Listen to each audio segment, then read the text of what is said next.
It is the platform sports talk show, your Wednesday night sports delight. I am your boy Smooth. And of course, I'm standing, baby. Bunny will be joining us in a few minutes, but with that being said, when it's about sports, It becomes our business. And business just picked up. oh my Yes. goodness, Yes, yes. has it ever? Stan, how you doing, brother? Um, well, this weekend wasn't fun for me in the sports, but in one sport I'm sad, in another sport I'm a little happy, you know. So, which sport are you happy in? Well, right now as it sits, my Chicago Bulls are 3 games out of playoff contention. If the playoffs were to start right now, Mind you, it's still early. um, 3 games out. We are currently in 11th place, playing really good, playing pretty well if you ask me. Almost handed the Lakers that L, but dang nabbit.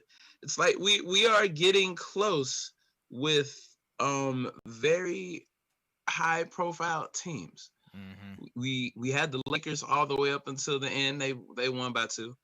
Uh, the Who else did we play? We had the Warriors on their heels, and then well they won. So the team is looking good. I'm excited to see how they are gelling together and how everyone is playing their part. I'm excited, man. I'm hopeful. Yeah, I've always come on the show and said that I'm hopeful, but like I actually am hopeful this time. It's like I'm hopeful for it, and I believe I'm not gonna say Bulls in 5, but I'm gonna say Bulls before I turn 35. Let's just say that. which goes to the other end of the bad. Is it about the Browns? Oh no, my bad was about that team over there in LA. You know, Oh, the Rams. yeah, They had a chance, man. They had an opportunity they to did. seize control, and they didn't do it. And I'm glad you brought it up because we're gonna save a lot of more football talk later on. But I'm gonna go ahead and Mm-hmm. say it now. Jared Goff got to go. Oh, I'm gonna take it a step further. Deshaun Watson needs to come on Yes, in. yes. Make a trade, Look, Rams. when they said he was unhappy in Houston, I was like, everyone's always happy in Los Angeles. Man, make a trade because Jared Goff is not that guy. Once again, we'll get more into it later on. And hello, Miss Williams. South Texas says hi, Fred, hi, Stanton. Hey, Bunny, Miss Williams. Bunny will be joining us in the next 5 minutes or so. So she will be coming on. Don't be alarmed. But yeah, this is the platform sports talk show. But once again, Deshaun Watson, yes, I totally agree. Perfect trade. Trade Goff to the Texans. And I'm all for it. yeah, bring because the Rams need not a quarterback that's just gonna be stationary in the pocket, unless you're like Tom Brady ish, who can evade a Lou guys. Not saying Lou like Mike Vick or anything, but they Yeah, know how to go around the pocket and not get sacked. Jared Goff loves to get sacked. It doesn't make yeah. any sense. I I just truly feel like we've never seen a mobile quarterback come to a Rams team. All the quarterbacks have always been Wait a minute. So your so you trying to tell me Tony Banks wasn't a mobile quarterback? oh, Pretty heard Tony Banks wasn't mobile. oh my lord. Wow. I haven't heard that name since. That's a throwback, Whew, boy. man. But all the quarterbacks that come through a Rams organization pretty much the same kind. Sit in the pocket. Yeah.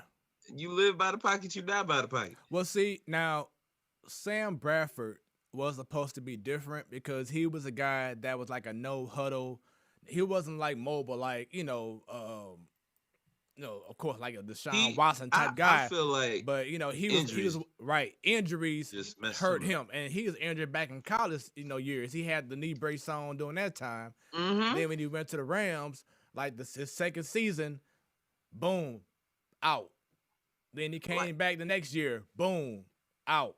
So again, and what's crazy is the year he came back from injury. yeah, That the games he played that season was showing out. yeah, he was So doing he was playing worth the money that they paid him. Yeah, but unfortunately, And the then he got hurt injuries. again.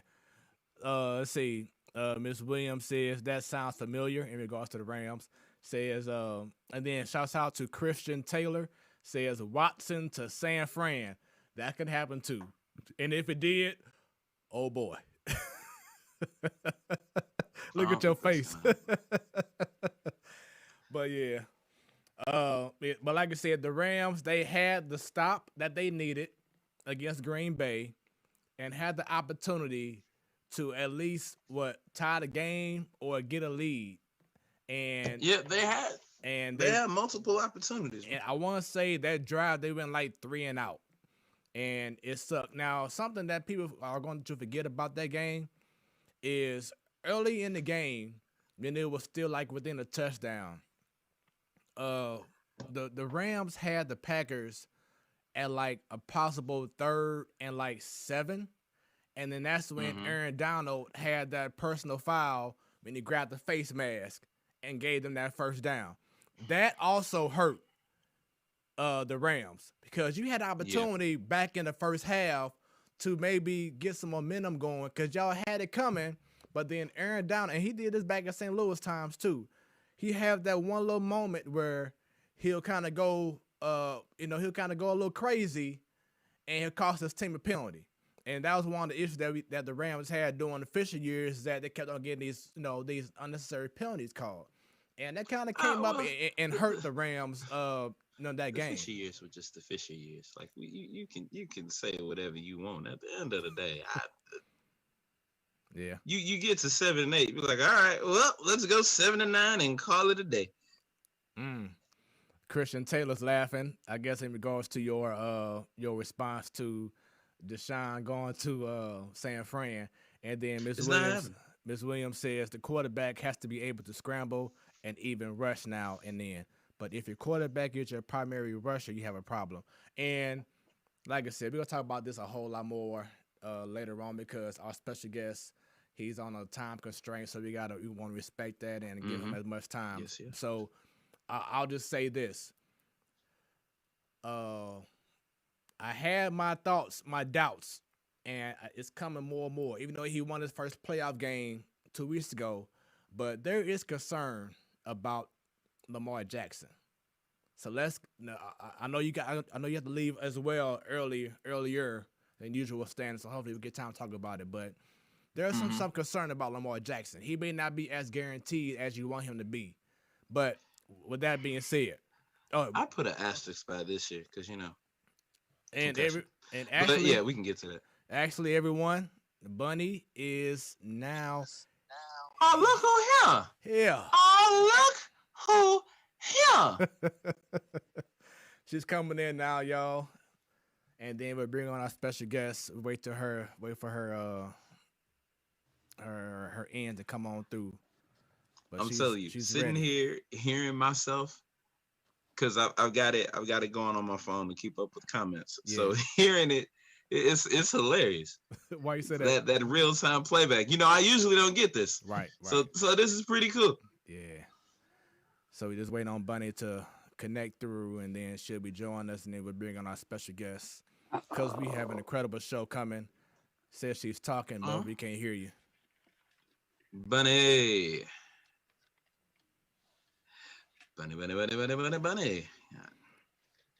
So while she is getting herself together, once again, this is your Wednesday Night Sports Light. Take this time out right now to, a matter of fact, it's right here on the screen, people. It's right here. All they have to do is just follow what you see right to the left of me on your screen. Just go follow us on the platform, Sportstalk Show on Facebook.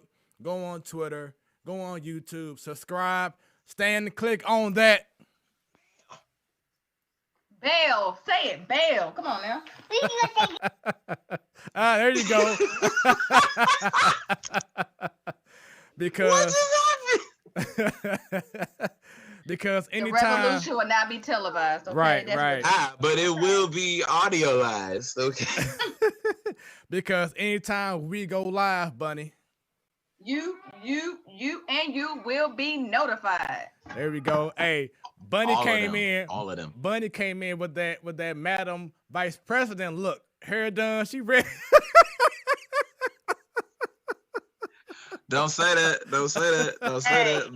Though we My are vice happy. president is black, okay, and a black woman. Hey, Okay, representation. there we Shout go. I out. feel like the shout only thing out. you may Yeah. disagree with is her organizational choice. But hey, It's all good. Hey, black women, we just stick together when we can, okay? And this is the time we are. No matter Yes. what organization. This is everybody had on their pearls and chucks and pants. And it's crazy because I forgot to put my pearls on. I don't know if y'all know all the sorority, black Greek sororities, they all have pearls actually. All of I them. don't know that, but look at their shields and crests and they have them on there. But 22. And Bunny, Miss Williams Yes, sir. says hi to you. Williams. There it is. All right, so we're not gonna hold this man any longer. This is a guy that I've known since yay high. Met when we was little kids at Gateway Christian Middle School at the time, and he's went on to big and better things. He's now living in Texas. But this guy here, he's been a giant since the time I met him. I think he's like 7'8" now. He is a beast, but he's also a good dude, great family guy, and it was an honor to be able to have nice moments with him as kids before he moved on to big and better things. But he's here, and this should be a very fun time with him. He's a football player, football coach, and he's now on the platform Sports Talk Show. Everybody show some love to our special guest, my boy, Travis Triplett. What up? What's up, everybody?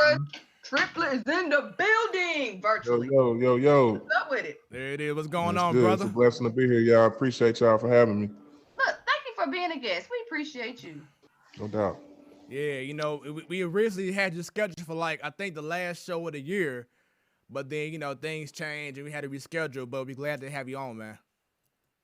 If I'm not mistaken, you may have the same issue I did. You log on to Zoom, you get a different name. Somebody else was on the Zoom account. Yeah, I'm under my daughter's account. Okay, because I'm I using her have to computer, change mine yeah. every time we're sharing Zoom accounts. I'm like, I am not a Mister. Let me change this. Jeez. So we already have a few comments coming in. We got a comment from Kim Fields. She says, "Yay, go Travis." Hey, that's one of my church members. That's my daughter's godmother, actually. Shout out to the daughter's godmother. Shout out. Yeah. Amen. Praise God. Amen. Say amen and praise yes, God. hallelujah. And then we have another comment from Christian Taylor. Says, "Big trip." That's also another one of my church members. Shout out to the Ramp Church, Texas, down here in Fort Worth. Okay. Shout out to the Ramp. Shout out to the Ramp. Hey, can I shout out that nickname, Big Trip? Have you Big always Trip. had that your nickname, or has that evolved over the years? Well, they used to call my dad that, and I knew that as a child, but it wasn't something, I didn't go around telling people my name was Big Trip. It just kind of came with it, and I was happy to accept it. So yeah, it was kind of name just stuck. I've been big all my life. Yeah. That's what's up. Nice. Okay. And Been then a little bigger than everybody for the most part of my life, so it was easy to accept. And then I don't know if you recall her, Travis, but you remember Eddie Williams? Yeah. Yeah. Well, his mother Alice is on here. She says, "Hi, Travis." Yeah, I speak to Miss Williams all the time. We've talked to each other on Facebook. That's what's up. Yeah, Miss Williams. And someone else that I know who I haven't seen in years, who's also like 7'6", his sister Casey, shouts out to you. Casey Star Long says, "Yeah, Travis, we are proud of you." Wait. Your sister is 6'6", straight up? Nah, she about 6 foot. She was a hooper too. All right, all right. Shout out to Yeah, the hoopers out there. Okay. Yeah, I mean my big sister. the whole family is like beanstalks, man. They just out there. So your mom and dad was breeding some athletes, huh? I had to feed them too. Exactly, exactly. So yeah, as we said earlier, man, you out there in Texas. How are things right now dealing with COVID and everything out there? Man, Texas is a big place, and it was surprising when they actually started shutting some of this stuff down. But at the same time, a lot of the stuff is back open, and it's just like everywhere else. People trying to stay protected. I think people are taking it a little more serious now as opposed to before. But people trying to move safe, and at the same time, nobody wants to be stuck in the house anymore. So Hmm. people are kind of moving at their own risk, you know. But that's pretty much how it's going.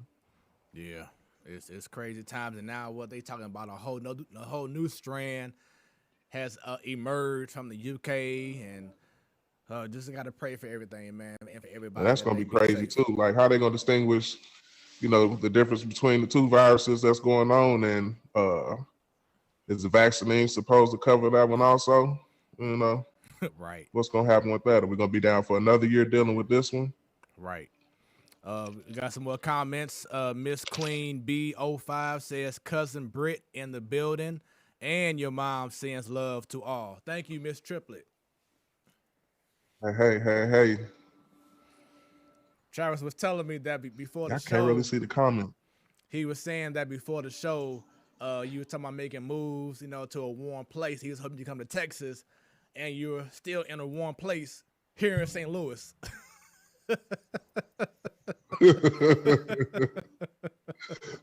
Still in the warm place here in St. Louis, Miss Triplett. So Right. hope all is well. I know it's been years. It's been eons since you probably seen me. But it's good to have your son on. And for everyone watching right now, share this stream right now with the peoples. Let's give this man the flowers while he is still here. Let's get as many likes and viewers. Hit the like on Facebook, on YouTube, on Twitter. Let's get this thing going. Travis, oh, wait a minute. Miss Williams says DNA tells the difference. And so far, the vaccine works against all other variants.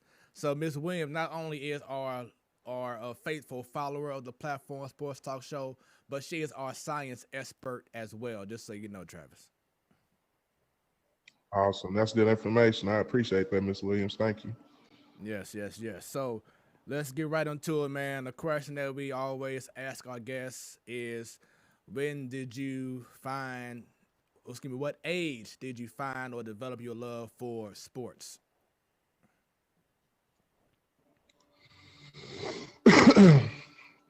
As young as I can remember, I remember even looking back, I always had pictures with either football in my hand or some kind of team sport shirt on or anything. But I was first introduced to sports in kindergarten. Started out playing soccer, and Wow, soccer, huh? I remember playing the whole season for a year. Yeah, soccer.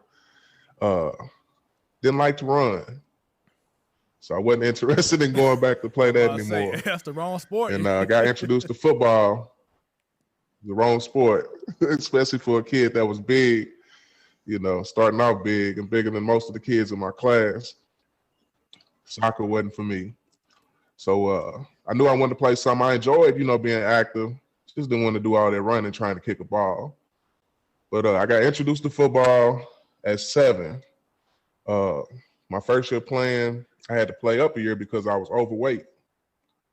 And I remember my dad telling me, if there's something you want to do, you got to play with older kids, because of your weight.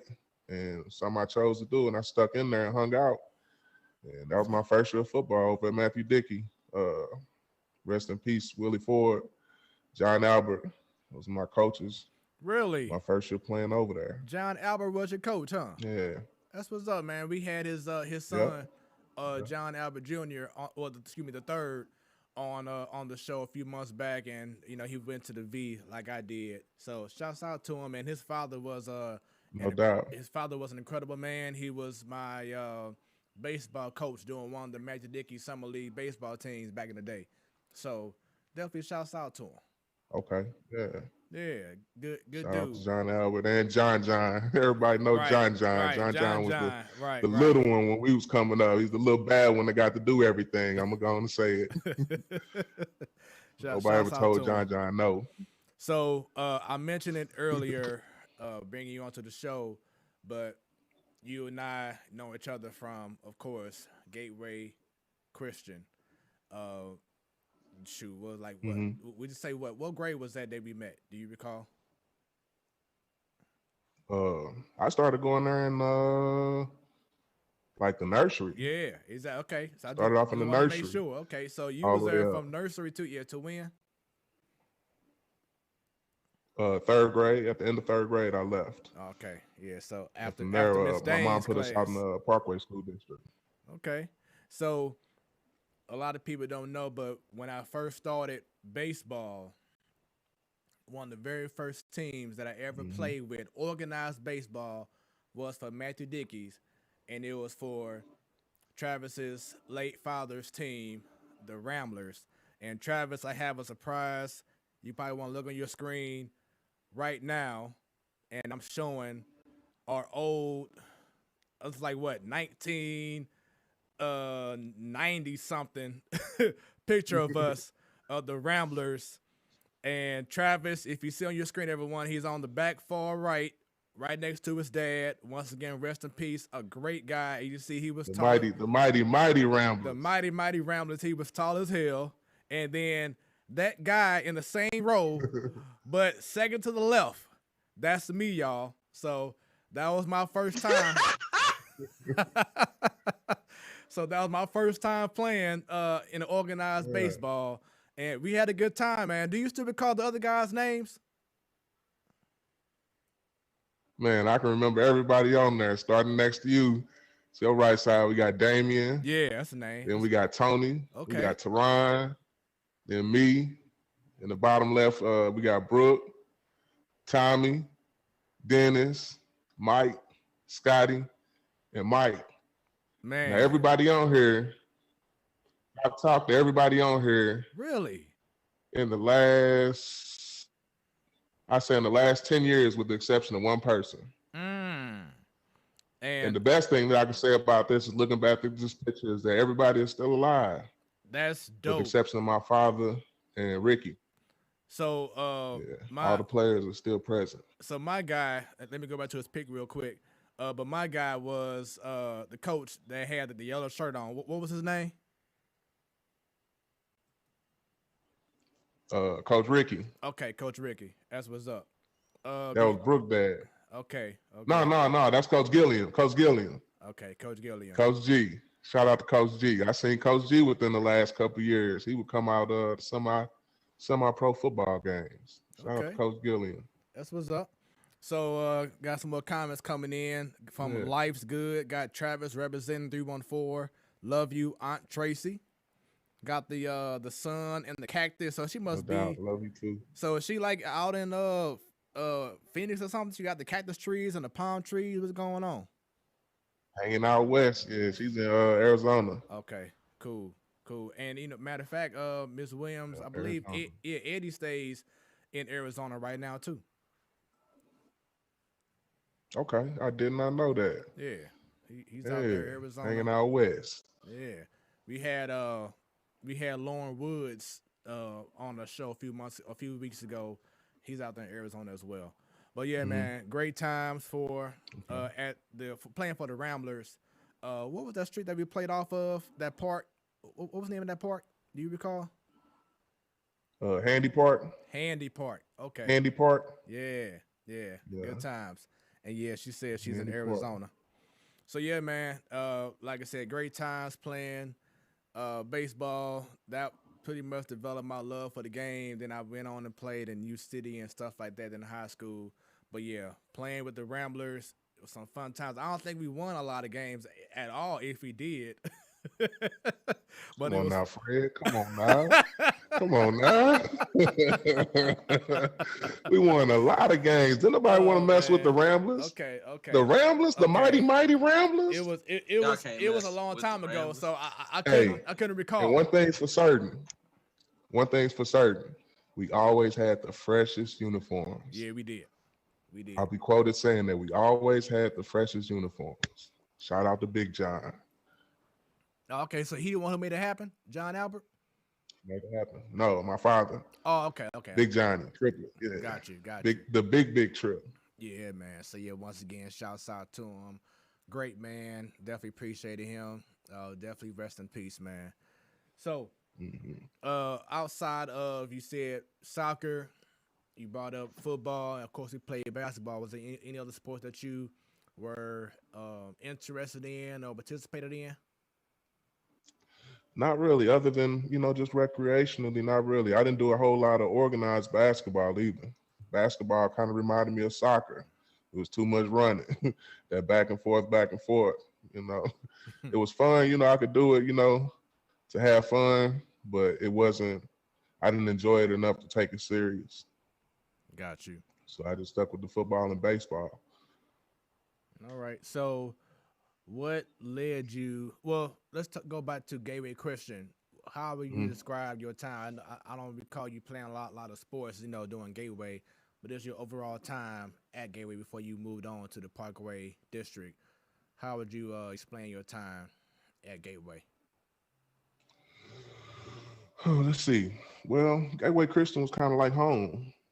Coming in as part of the nursery kids, and being there from nursery all the way up to third grade, it was kind of like, it was a small environment, it was close, it was very homely. There's a couple people, still from back then I still keep in contact with, but it was just a friendly atmosphere, Christian home. We had Christian development in our home, and we was able to get it from school at the same time. But at that young age, though, I met some good people there, good people I still keep in contact with, like yourself. Thank you. So what led you or the family to go to Parkway District? Honestly, it was our parents' decision. We didn't really have much to say about it at that time. Like I said, I was leaving, was going into the fourth grade. My sister was going into the sixth. And we didn't really know much about the program at that time. It was part of the desegregation program. We got us from the city all the way out to the Baldwin area. And it was something different. We got exposed to kind of having our own latchkey. We fourth and sixth graders and got keys to let ourselves in the house. It was a little different. Did you have to deal with a culture shock since you going from city all the way out there to Baldwin and for very much so.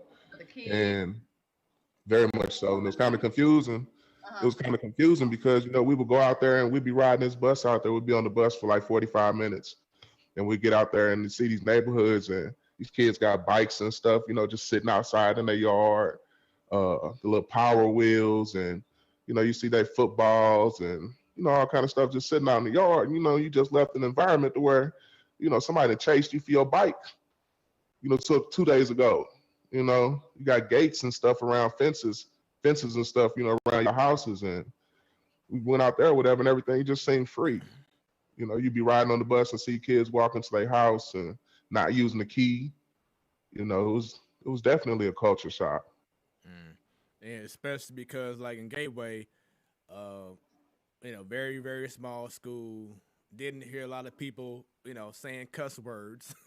Right. But then going out, like for me, I went. Like or Jonin. Right. Well, Jonin did take place. I ain't gonna lie. But it was just like you wasn't gonna hear no, MF and whatever. Right. But wait, you talking about at Gateway Christian or out there when at Gateway Christian. No, Gateway Christian. Yeah. Oh, so I thought you were talking about when you went out there with the DSEG and balling. Never mind. Sorry. Oh, man. I'm thinking about the Joan and that part. I'm like, I don't know those kids, Joan, like how we grow up, Joan, especially when you have siblings and stuff. Oh. Right. Anybody can get it. Yeah. So yeah, I know that pretty much, like for me, going from Gateway to a public school like Vashon, tremendous tremendous culture shock. So I know for you, it had to be the same. And then I see that before you went to Parkway South, you went to CBC, correct? Mm-hmm.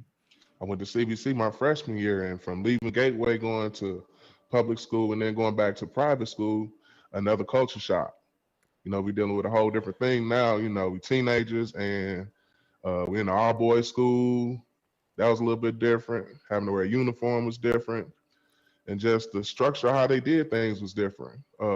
Even speaking from a faith base, being born and raised as Baptist, I had to look at the Catholic religion. That was something different for me. It was a lot of things that I didn't understand, that they had us doing. And it wasn't a place where I was comfortable at other than for athletics. Now, granted, I could have made it work, but since I didn't make it work and it wasn't working, my parents wasn't forcing me to be there. I told them at the end of my freshman year, I was like, look, I don't like this school. Y'all paying all this money for me to be there, and I don't like it. I want to go back to public school. Oh, so you weren't even on scholarship at CBC? No, I had to pay tuition. Oh, okay. So we talking back in '96. Well, I know people that went to Ritter, SLU High, they got scholarships. I wasn't sure. I'm not trying to stereotype. It's possible. I wasn't one of those people. Okay. So yeah, that make it different. They paying money, you ain't happy, yeah. Then I told them, it was somewhere that I was interested in going originally from the jump. And it wasn't a bad place. I just think that I wasn't mature enough to adjust to it on my own. I just felt like, my parents would spend this money and I was unhappy. And I wanted to go back and be with my friends. The other option was to go to Roosevelt, which was down the street. That was not an option. Was not even trying to get to the table. That never got to the table. That was not an option. Got it. So. Bueno. I was happy to go on back out to Parkway South. Man, real quick, shouts out to Bunny, man, rocking the turtleneck. That's what I'm talking about, Bunny. Shouts out to Bunny rocking the cold weather, hey. Turtleneck, really? It look good on you. Come for me. Then right when you say that, when Stan want to come on here, do not come for me. No, it look good on you. Get the crew trip. Say nothing. All I did was wow.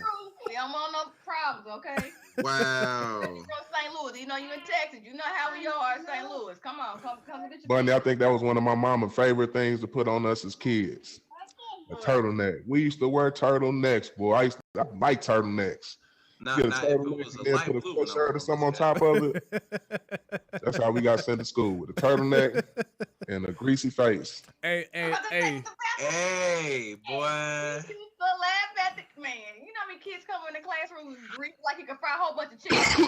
All that grease. And we used to walk to school in elementary, so everybody mama was greasy. Man. Hey, Travis, tell them Gateway Christian never acknowledged snow days at all. It could be like the worst blizzard ever, and we still had to be at school. It was no snow days ever at Gateway Christian. Who ever heard of them? My goodness. I didn't experience a snow day until I was in like the 4th or 5th grade. Right. But I was just telling somebody down here in Texas that, we had 3-4 inches of snow on the ground. We going to school. Yep. They get 1 inch here or half inch. They shutting everything down. Anything with ice or any kind of sleet, we're closed. Sorry. Right.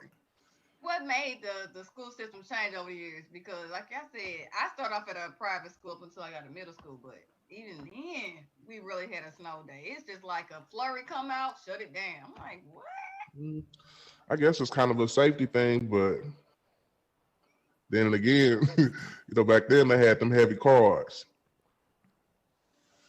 Right. They was a little bit stronger on the road. They could dig down that concrete. Now everything made out of plastic, and once it get to sliding, it's gone. It's a wrap. That could have something to do with it. I don't know. So Travis, your cousin Britt says, aside for the love of sports, how has it shaped you as an overall person? She regrets not playing sports as a child and feels like she missed out on important life lessons. I definitely picked up some life lessons from sports. Um, I don't think she should feel bad for not continuing sports because she was also involved in other things, where she still got that same kind of nurturing thing. But sports, how can I put this?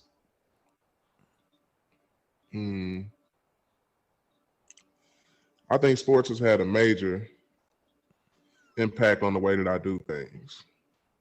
We'll get on later with the show about kind of like my story of how things happen, but I really think it's developed me to be a better person in regards to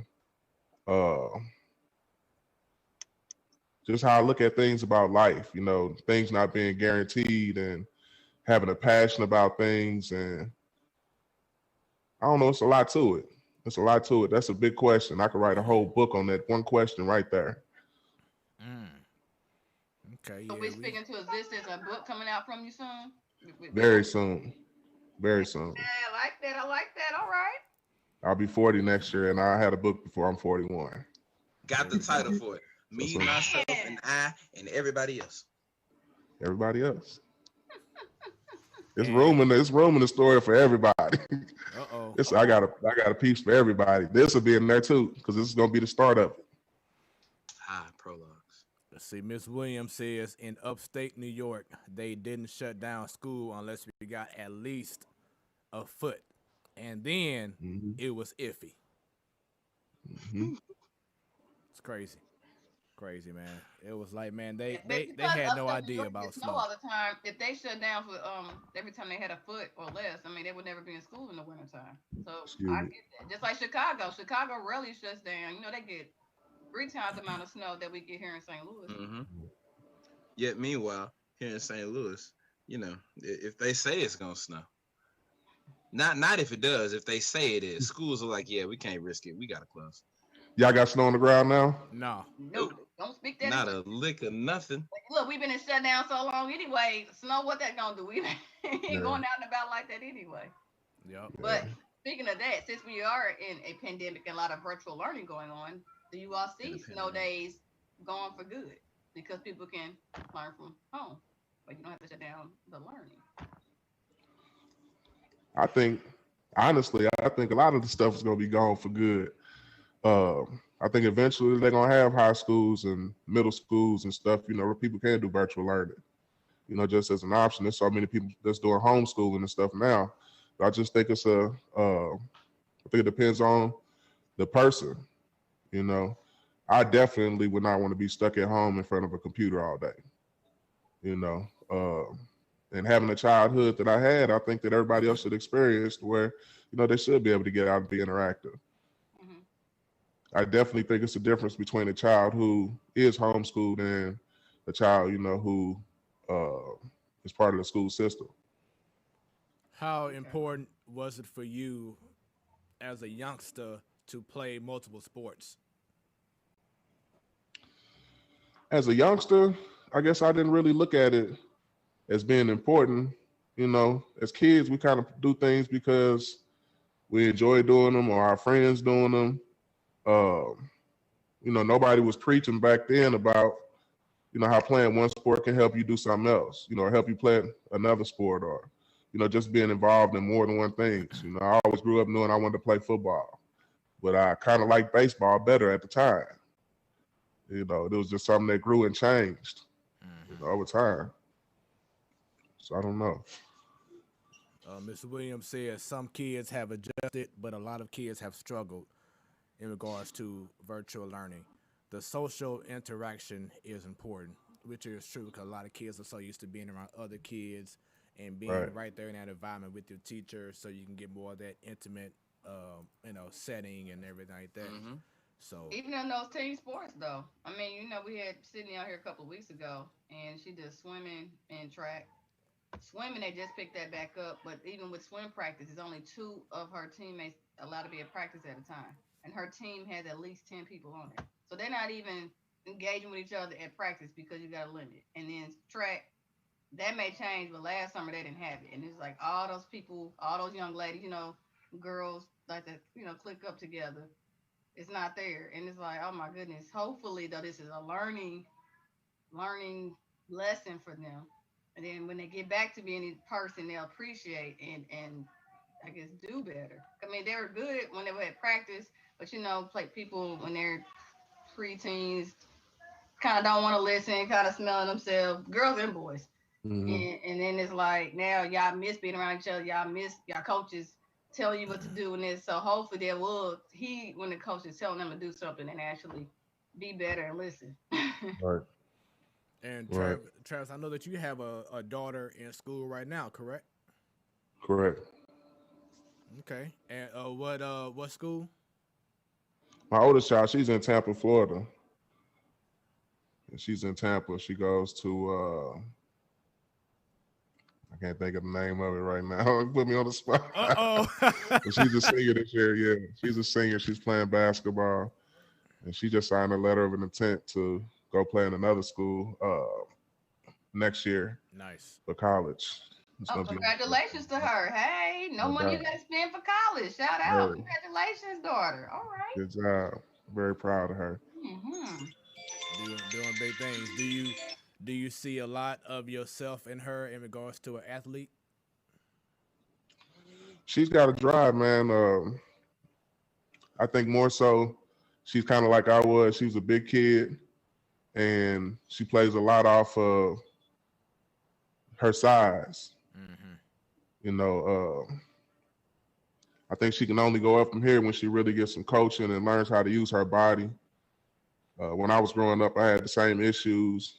I did a lot of things because of my size. I wasn't strong. I wasn't fast, but I was just bigger than a lot of the kids. And for the size that I had, I could move. I was agile.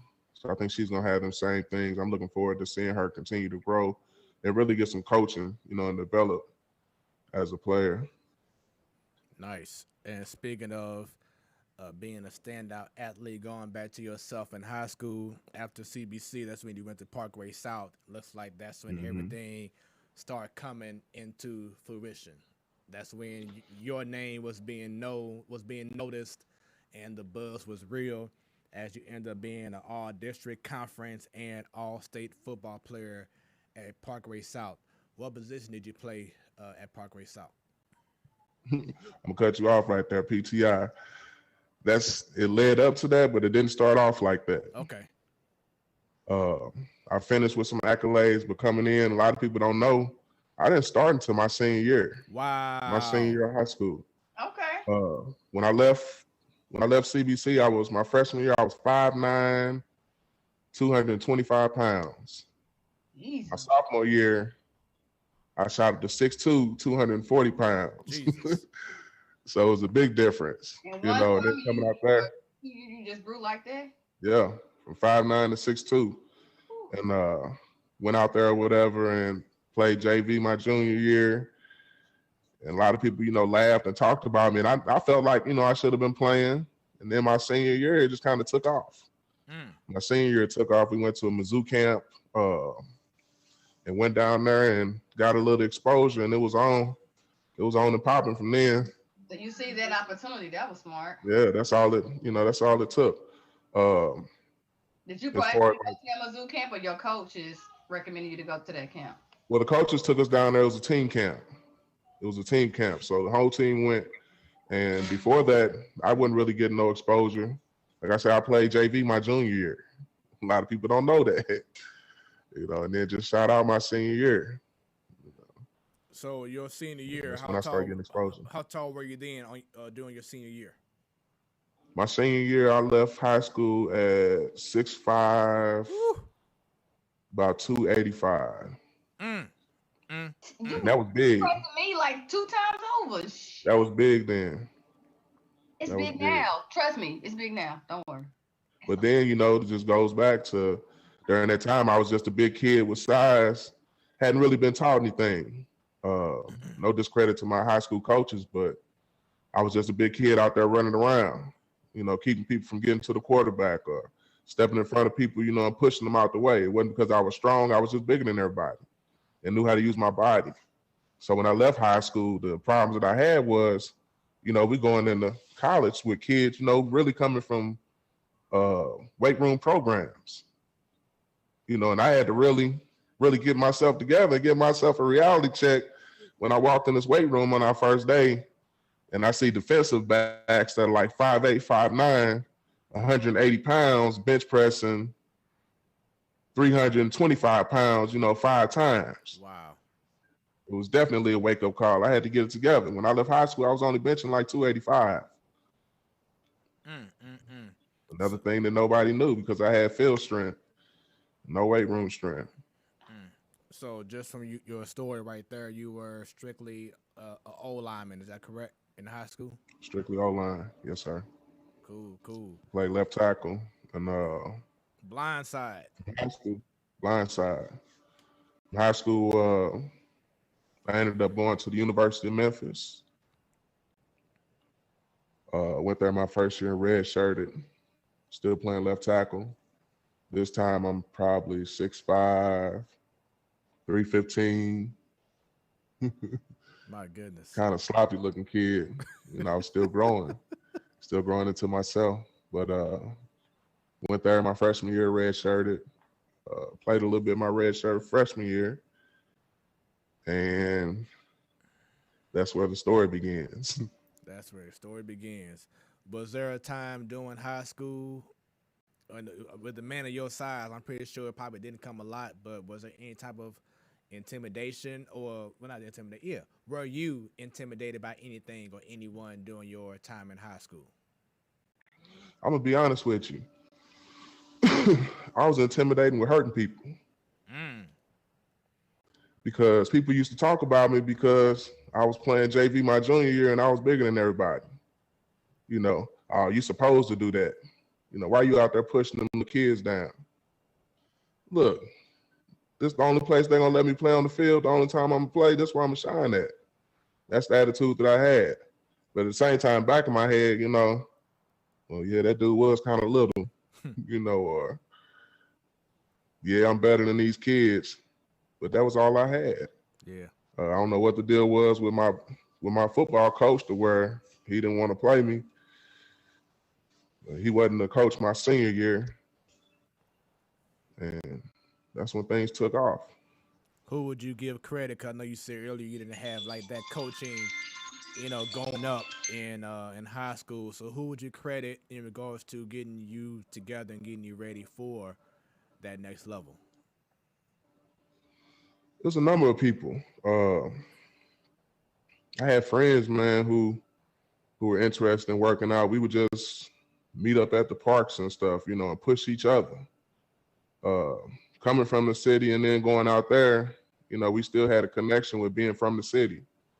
So, we would do things together. We would go and watch other teams and just meet up at the park and do like 7-on-7s, have our own stuff, be running routes and stuff. I was a lineman, but I was still out there doing footwork stuff with them.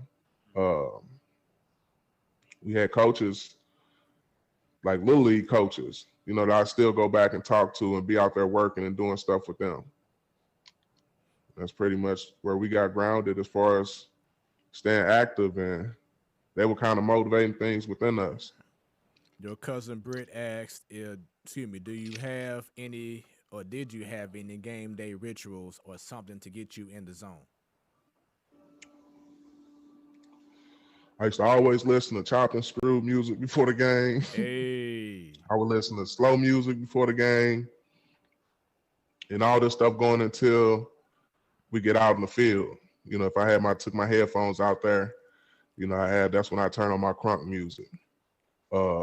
As far as rituals and stuff, I would always make sure I put the same sock on the left foot, the same sock on the right foot. I'd intentionally put a hole in my left sock, so I know that was the one that was supposed to go on my left foot, and I had a sock for my right foot. I'm not gonna say I always wear the same T-shirt. I can remember times, in college where I try and wear the same shirt, and then stuff would end up getting ripping. So I kind of ripped or either getting broke. So I kind of got away from equipment and uniform rituals. Got a comment from Courtney Bucker, says murder, murder, kill, kill was the chant. Now that we used to say that Mac shell shot. Yeah. That was our chant coming out the other. Yes, Shouts out to sir. Buck. That's one of my best friends right there. That's what's Big up, Buck. man. Shouts out to him. But yeah, Shouts we out used to to listen to everyone. that Mac shell shot. I'm telling you, hey, I always say, especially when that No Limit documentary came out recently on BET. But yeah, Mac, that was my dude. Unfortunately, you know, with what he did and him not getting pardoned like everybody else did the other day. But it's unfortunate because he was probably like right after Mystical, my favorite No Limit rapper. Yeah. Was Mac. Yeah. He was different, you know what I'm saying? So shouts out to Mac.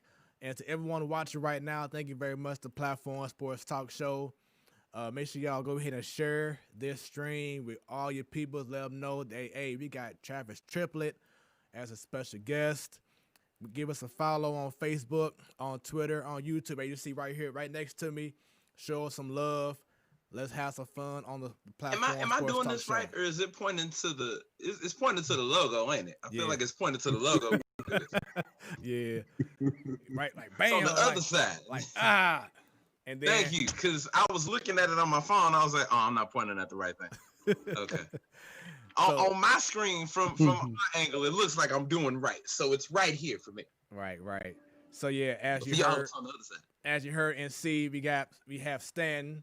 Bunny will be back. She has some internet issues, so she'll be joining us back very soon. And we have from Texas our special guest, the People Mover. There it is, Travis Triplett. So who came up with the people? That sounded official. Like that sounded like it was something from a trailer. Like we were just chilling. Sounds like I clicked on a YouTube ad. The People Mover. Like, oh. So who came up with that name? Man, I came up with that name when I was in college. Me and my roommate, shout out to Big Chris Bowles, when I was at K-State, we was in a room one day talking. I was like, man, we the people movers. I was like, we moving people up out here. And I just kind of took that name and ran with it and used it for football. And, you know, that's just who I want to be. I want to be the people mover. You know, I want to move the people, whether it be, you know, football field or whether it be talking to help somebody, you know, or anything. I just want to move the people. I'm the people mover. So just kind of stuck. That's what's up, man. We got another comment from Jerome. Chief Executive Hanks says, big trip, salute. Salute. That's my guy. Another one of my my starting five friends from high school. That's what's up. So what was the highest level of achievement that y'all had at Parkway South? Did y'all win state or get into the playoffs or tournament? No, man. My junior year we went 7-3, and then my senior year we went undefeated the whole season and lost the first round of the playoffs to Pattonville. What? The first 17-0 to Pattonville. Man, how did that make y'all feel having an undefeated season and then losing in the very first round? Man, I was sick. Got tired of hearing about them. They was undefeated too. So both teams was coming in undefeated, man, and they had a better team than us.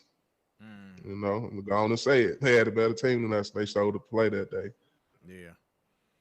And understand that Stan, he has to go ahead and leave early. So Stan, did you want to go ahead and say any last words before you go? Yes. First of all, Mr. Triplett, I want to thank you for coming on the show. We do appreciate you.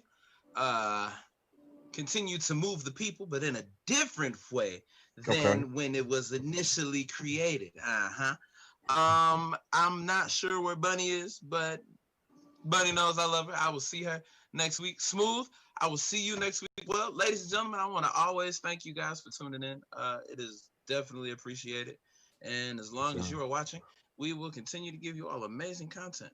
My name is Stanton, and a good evening to you all. All right, Stan. Now, how do you do this on the computer? It's wow, I sound real old. I usually do it on my phone. How do you do it? Here it is. All right, I will see you all next week. Have a good one, Stan. Thank you, sir. Hey. All right, so for right now, it's just yours truly, your boy Smooth, along with Travis Triplett, the people mover.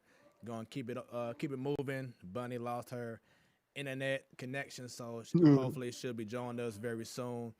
So going back, Courtney Buckner, says it hurts so bad. I guess in regards to that loss against Pattonville, then says glad you can admit it after all these years. Trip. He went to Pattonville. Oh, I had a feeling. That's why he said, yeah, he went to Pattonville. I had a feeling. So Yeah. with that being said, were there any during your time playing? Were there any names that people may know now that played during that time you was in high school that you may have faced, or who may have went to the NFL or anything? Yeah. Jamar Becks was part of that squad, that Pattonville squad. Big Moose, Big Josh Clark, Sean Tate. They had some ball players. Who else was going on around that time? Webster Rose had a couple ball players that came out around then that were playing. Charles Walker, Kurt Odenwald, Daryl Mean, the Trevino kid,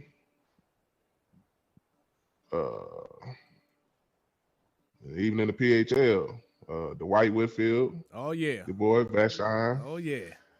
Big DJ. Who else rang some bells around then? Lance Young out of Beaumont.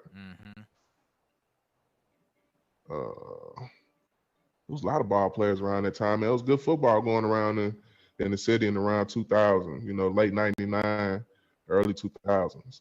Most definitely. So, as you brought up earlier, senior year, all things start to click. You get into it.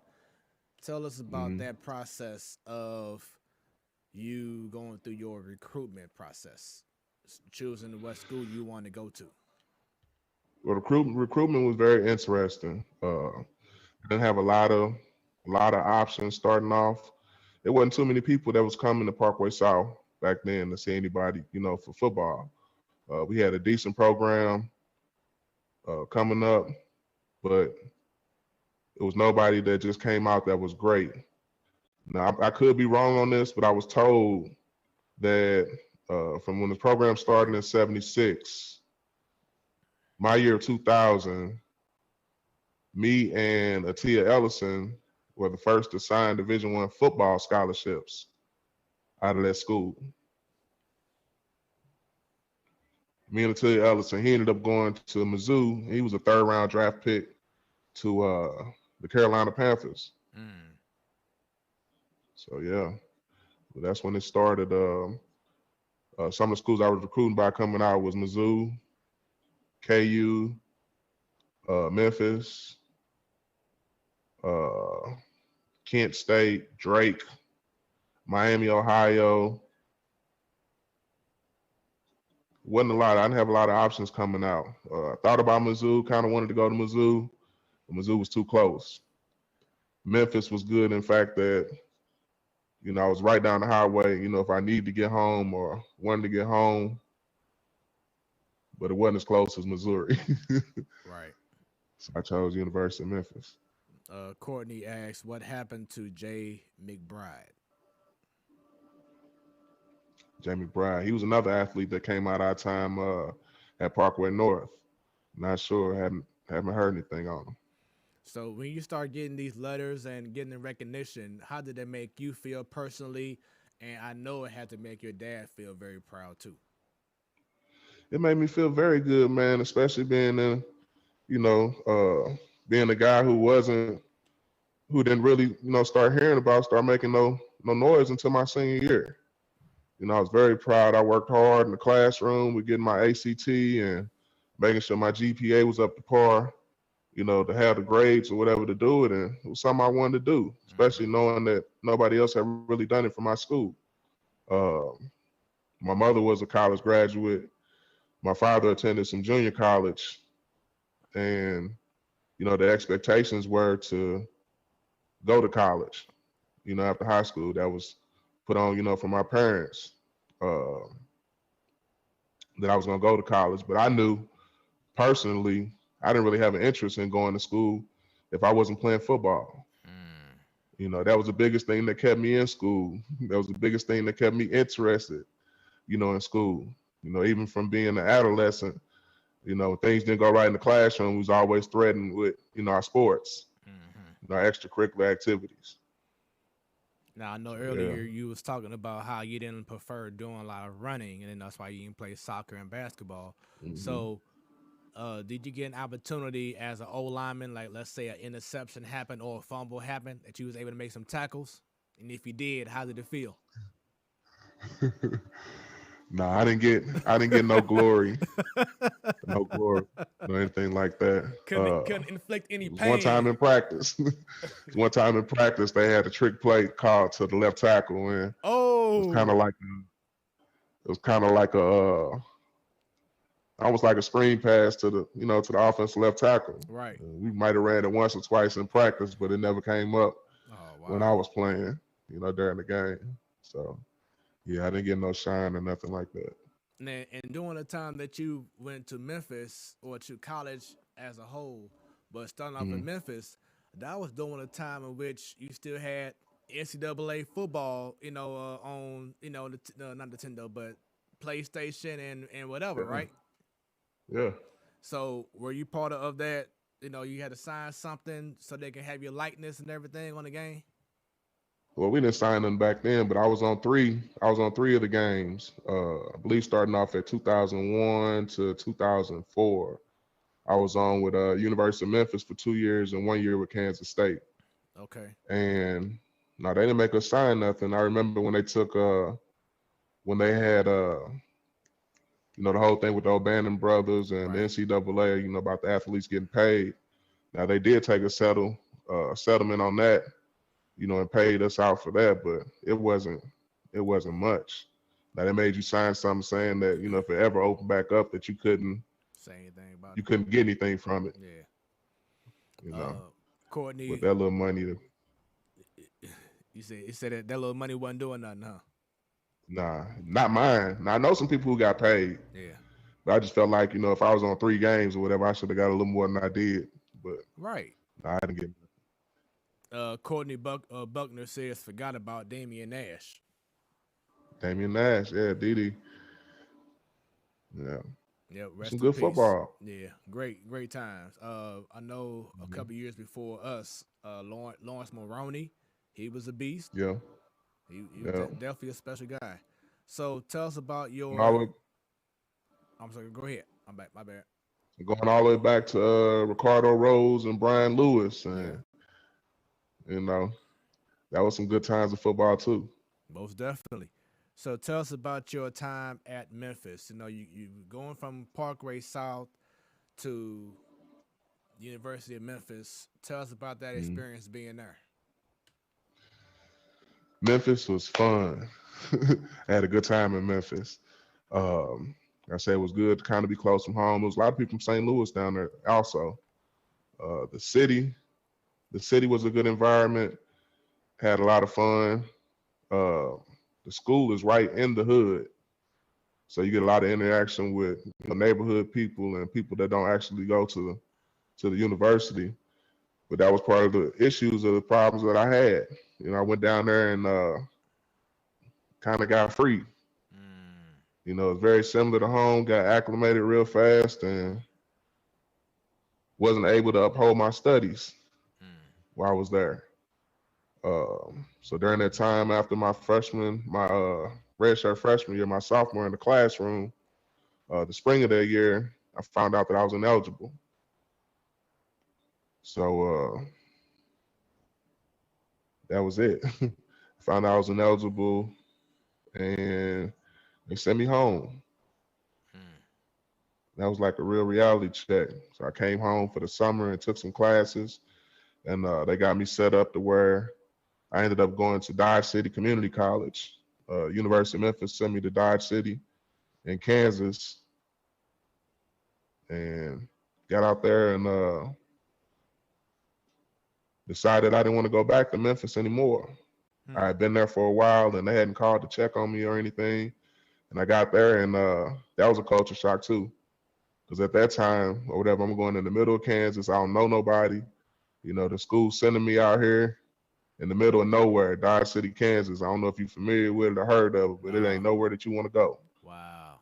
When they say get the hell out of Dodge, that's exactly what they mean. There's a lot of farmland, flatland, cold area. Got there and not really knowing anything about junior college football. They had a 12-man roster, 12-man out-of-state roster. Whoa.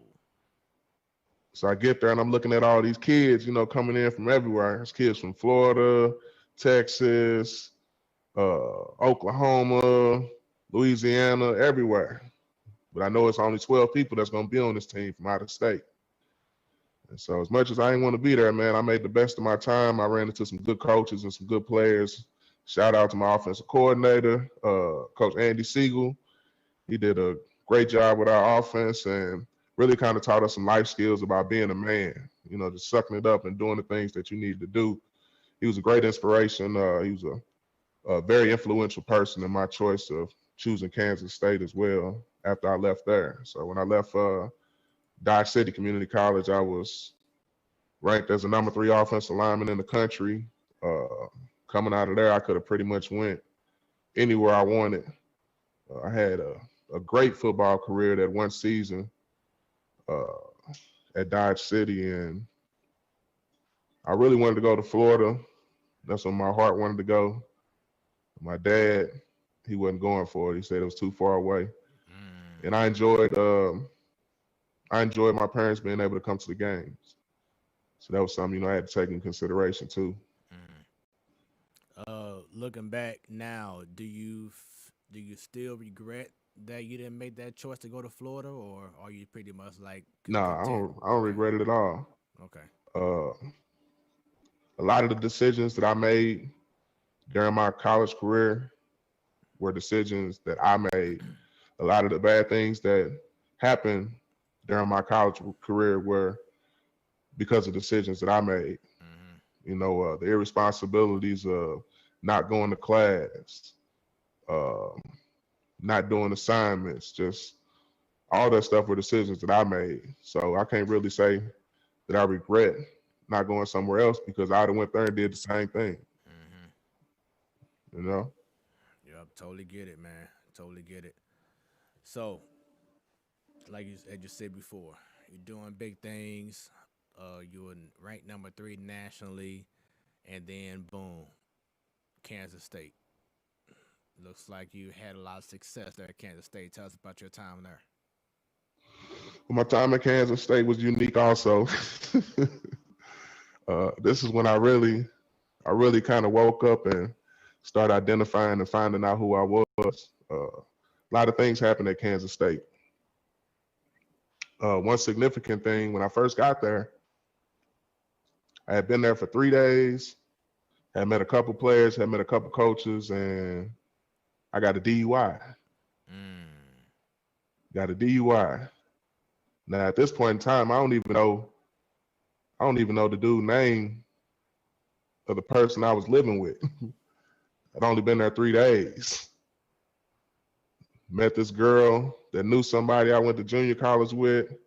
We went out. She had some drinks. I had a drink. She couldn't drive. I'm driving. I don't know where I'm at. I'm in a whole new town. Get pulled over. Get DUI. Go to jail. At this time, I don't have nobody to call. I wasn't going to call home. Tell my parents I'm in jail. I just got here and I'm in jail. I got a DUI. So I went in there, I sat it out and got out and was just thankful that it happened in another town to where the school didn't know nothing about it. So I had to get me an attorney. Had to pay this money for an attorney. Everybody know college students broke. Right. But I had to make it happen. I ended up taking care of that. Finished my first season of playing there. Big 12 champs. Go to the Fiesta Bowl, lose to Ohio State. Next season comes around, I'm projected to be the starter. Guess what happens? Mr. Triplett still doesn't like to go to. I'm ineligible again. Guess what else happens? He gone. Mr. Triplett still likes to party. Another DUI. This time, it's all in the newspapers. Oh. Everybody knows about it. There's no hiding this one. That's when the trouble begins. That's when the suicidal thoughts begin. That's when I really had to really evaluate what was going on in my life. It was a wake up. Nobody knew this stuff. Like all this stuff was going on and nobody knew it. That was like a changing point in my life to where, like, what are you doing? Like I really had to wake up because the knock always was, it wasn't whether, Travis could play football. Everybody knew, Travis was a great player. But when the scouts and stuff came in talking to the coaches, their concern was, what was he going to be doing when he wasn't playing football? Mm-hmm. So then I became a risk. So the season goes over or whatever, and I get an agent and start working out. I moved to Tampa for 8 months. Get an agent, get a couple workouts. I work out with the Bucks. I worked out with Atlanta. Nothing came from it. And I had to sit back and look and just really, really visualize, that God just saved my life. Mm-hmm. It was no way at that time that if I had got drafted, that I was responsible enough, to take on those duties of being able to manage that money, and just stay consistent with football. Think you've been reckless with life? Oh man, it wouldn't have lasted long at all. So I really think like that was a big changing point, and that was that's kind of where I started to get my things together. I really had to evaluate what was I doing, what was I gonna do, especially since the game of football had been taken away from me so many times. This time, I'd been to 3 different schools, and I couldn't blame anybody else but myself. These were all problems, self-inflicted problems, that I had to figure out. And so, even to this day, I don't look at it as a punishment, that I didn't make it to the NFL. Very upset with myself, but God started using me for different things. That's when I came back, I started coaching, in the PHL. I started working in education. I just wanted to give back to the community, try and prevent people from making the same mistakes that I made, because they're very easy to make, but I didn't have any structure. I left from a place where I had a whole lot of structure to having freedom, of doing what I wanted to do. And anybody knows, these people that's giving you these scholarships, they're not playing. Right. There's so many expectations, because you're getting this money. So many expectations that you have. Nobody really considers the fact that you wake up in the morning for these 5 o'clock workouts. You come back from that, you got an 8 o'clock class. From that class, you're trying to get something to eat, you got another class. Then you got meetings. You got meetings in the day for 3 hours. Team meeting, watch film, go practice. 3 hours. Leave from that, go to study hall, require study hall. You leave study hall and really, you still got studying to do. Then you want to have a social life. Some people choose to pledge and, be part of other activities and stuff. I wasn't focused where I could do any of that. Let me ask you this. At any of the universities you went to when you were recruited, or at least thought about going, was any of this, sorry, were any of these, the schedule of the study hall, the watching film, the lifting weights, was any of that told to you or expressed that you would have to do this and you only have this much time of a personal life? They tell you that stuff, but you don't really sink in. It don't really sink into you, especially if you don't know anybody else who's been through it. Because I had nothing else to compare it to. They tell you this stuff and tell you it's gonna happen, but the only thing I'm thinking, give me the uniform and let me suit up. We gotta show you on this field what I can do. And getting on the field, that's what really grabbed your attention during your recruiting visit. But all that other part is just like, Yeah, you watch these movies and stuff to where you feel like, if you this kind of player, things gonna be a walk in the park and get through. No, it don't happen like that. Reality check. No matter where you come from, no matter how good you are, once you get there, somebody who had the same situation as you. That was another thing. So you football, but what about basketball, baseball for college? D1 or D? It don't matter. It don't matter. If you top five, if you top five in the state, wherever you coming from, once you get there, you come playing with some more people that was top five in the state. Right. Ah, okay. So what you did before you got there means nothing because the person that you competing against had the same thing. Where they from. How would you describe Travis Triplett, the football player at Kansas State? Big, very athletic guy. Still growing. People moving. Were you playing hungrier since this is your third school now? So were you playing hungrier on the field than previously, or is it the same type of intensity? I was a little bit hungrier because I knew my time was winding up as far as chances and stuff. But I wasn't hungry here yet. Mm-hmm. That still hadn't processed yet. I wanted to do just enough to get by. Just enough to get by. I did it through high school. So I'm coming here now, do just enough high to school, get you're by. thinking, why not working college the same way? I'm doing just enough to get by. Mm-hmm. And it's definitely more lax schedule. Well, I mean, not lax, but you know how the academics in college, you're not back to back classes. You got breaks and sometimes every other day. But the thing was, I had support. I had all the teachers, all the study hall and stuff that I needed. I didn't take advantage of it because I was spending so much time there already. I needed some time to myself. That's what I said. You get this much personal life out of all That's that. all you get. Football. And some people can manage that, and I couldn't. I didn't like leaving study hall at 9 o'clock at night and still really having 2 more hours of homework to do. I want to go home and get on the PlayStation and drink a beer with my friends. At that time in my life, that's what mattered to me.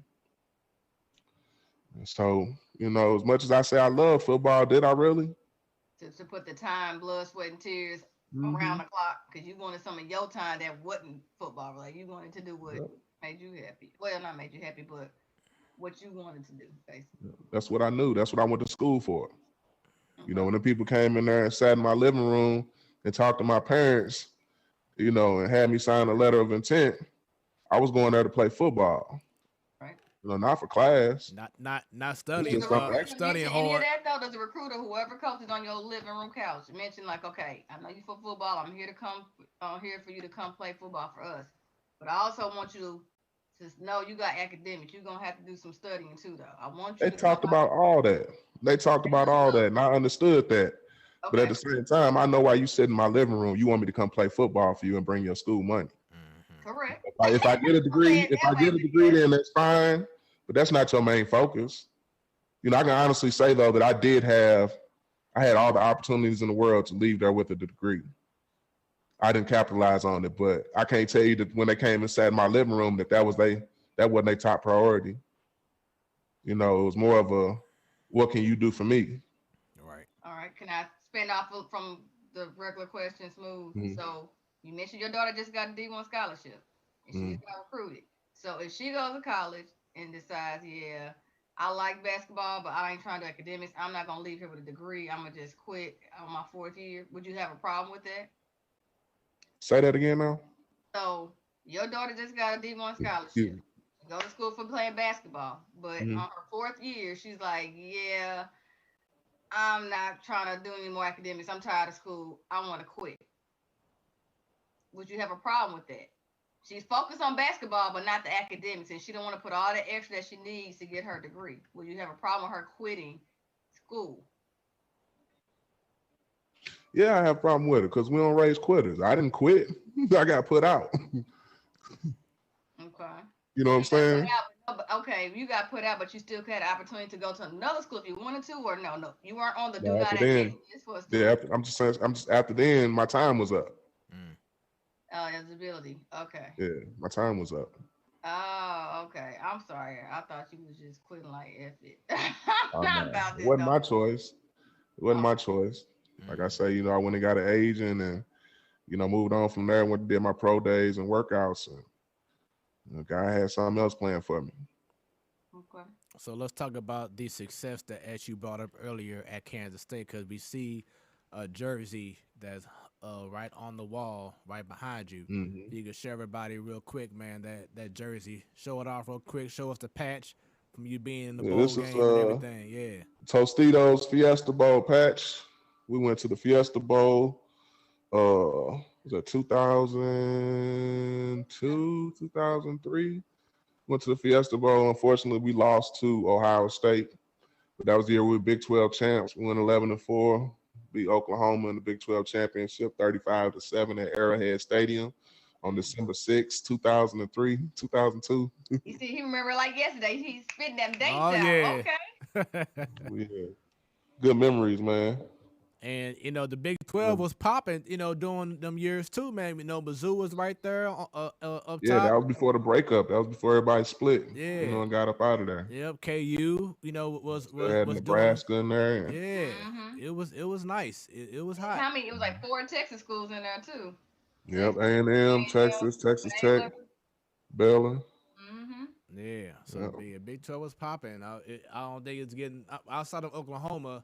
I know what was that? Iowa State that had a great year this past year, but football in the Big 12, I don't think it has as much luster, especially with Texas being down once too. Nebraska kind of started changing, their coaching, that was a big thing with Nebraska. That was almost like Big 12 football, like how Alabama is in SEC. That's kind of how Nebraska was with the Big 12. Yeah, back in the day, I used to like Nebraska. I was a big Tommy Frazier fan. Do you still follow the Big 12 a lot now?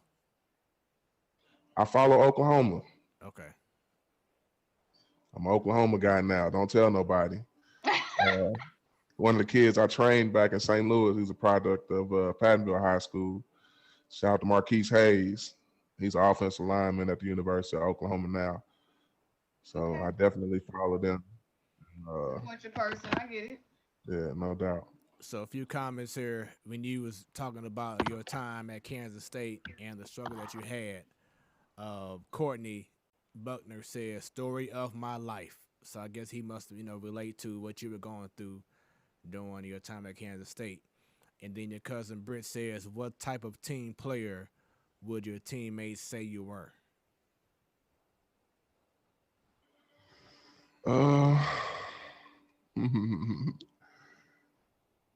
Definitely, I feel like people would say I was a leader. I was a vocal person. I was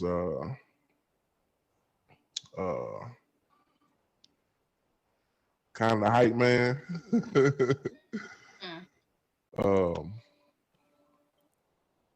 But definitely a genuine leader. Okay. Would you say that you were a trash talker, being in the trenches every play? Very much so. I never got caught though. I never got caught. I wasn't a dirty player, but a lot of the stuff that I said and stuff, I was real smooth with saying what I wanted to say without moving my head. So it wasn't all this. Like, whisper sweet nothings right into your ear, just my head like this. You can say it with a straight face. Oh yeah. Not moving the helmet, just mouthpiece in my mouth and everything. They understand exactly what you're saying. Talent. Yeah. That boy is talented. I wouldn't say I wasn't a dirty player, but I definitely knew how to get under people's skin. And did you know stuff about them personally or just a regular old? I mean, that helps. You research your opponent sometimes. We get scouting reports and stuff, and if you want to, you can go in and do a little deeper research. Everybody has Google now. Right. Yeah, but you'd be surprised though. I'll never forget going to we played Oklahoma State, and if you know anything about football, if you go to their stadium, it's like our bench is right here where I'm sitting at. You can almost reach back and touch their wall. That's how close their fans are to you. Oh wow! And that's where their student section is. Oh, they get personal.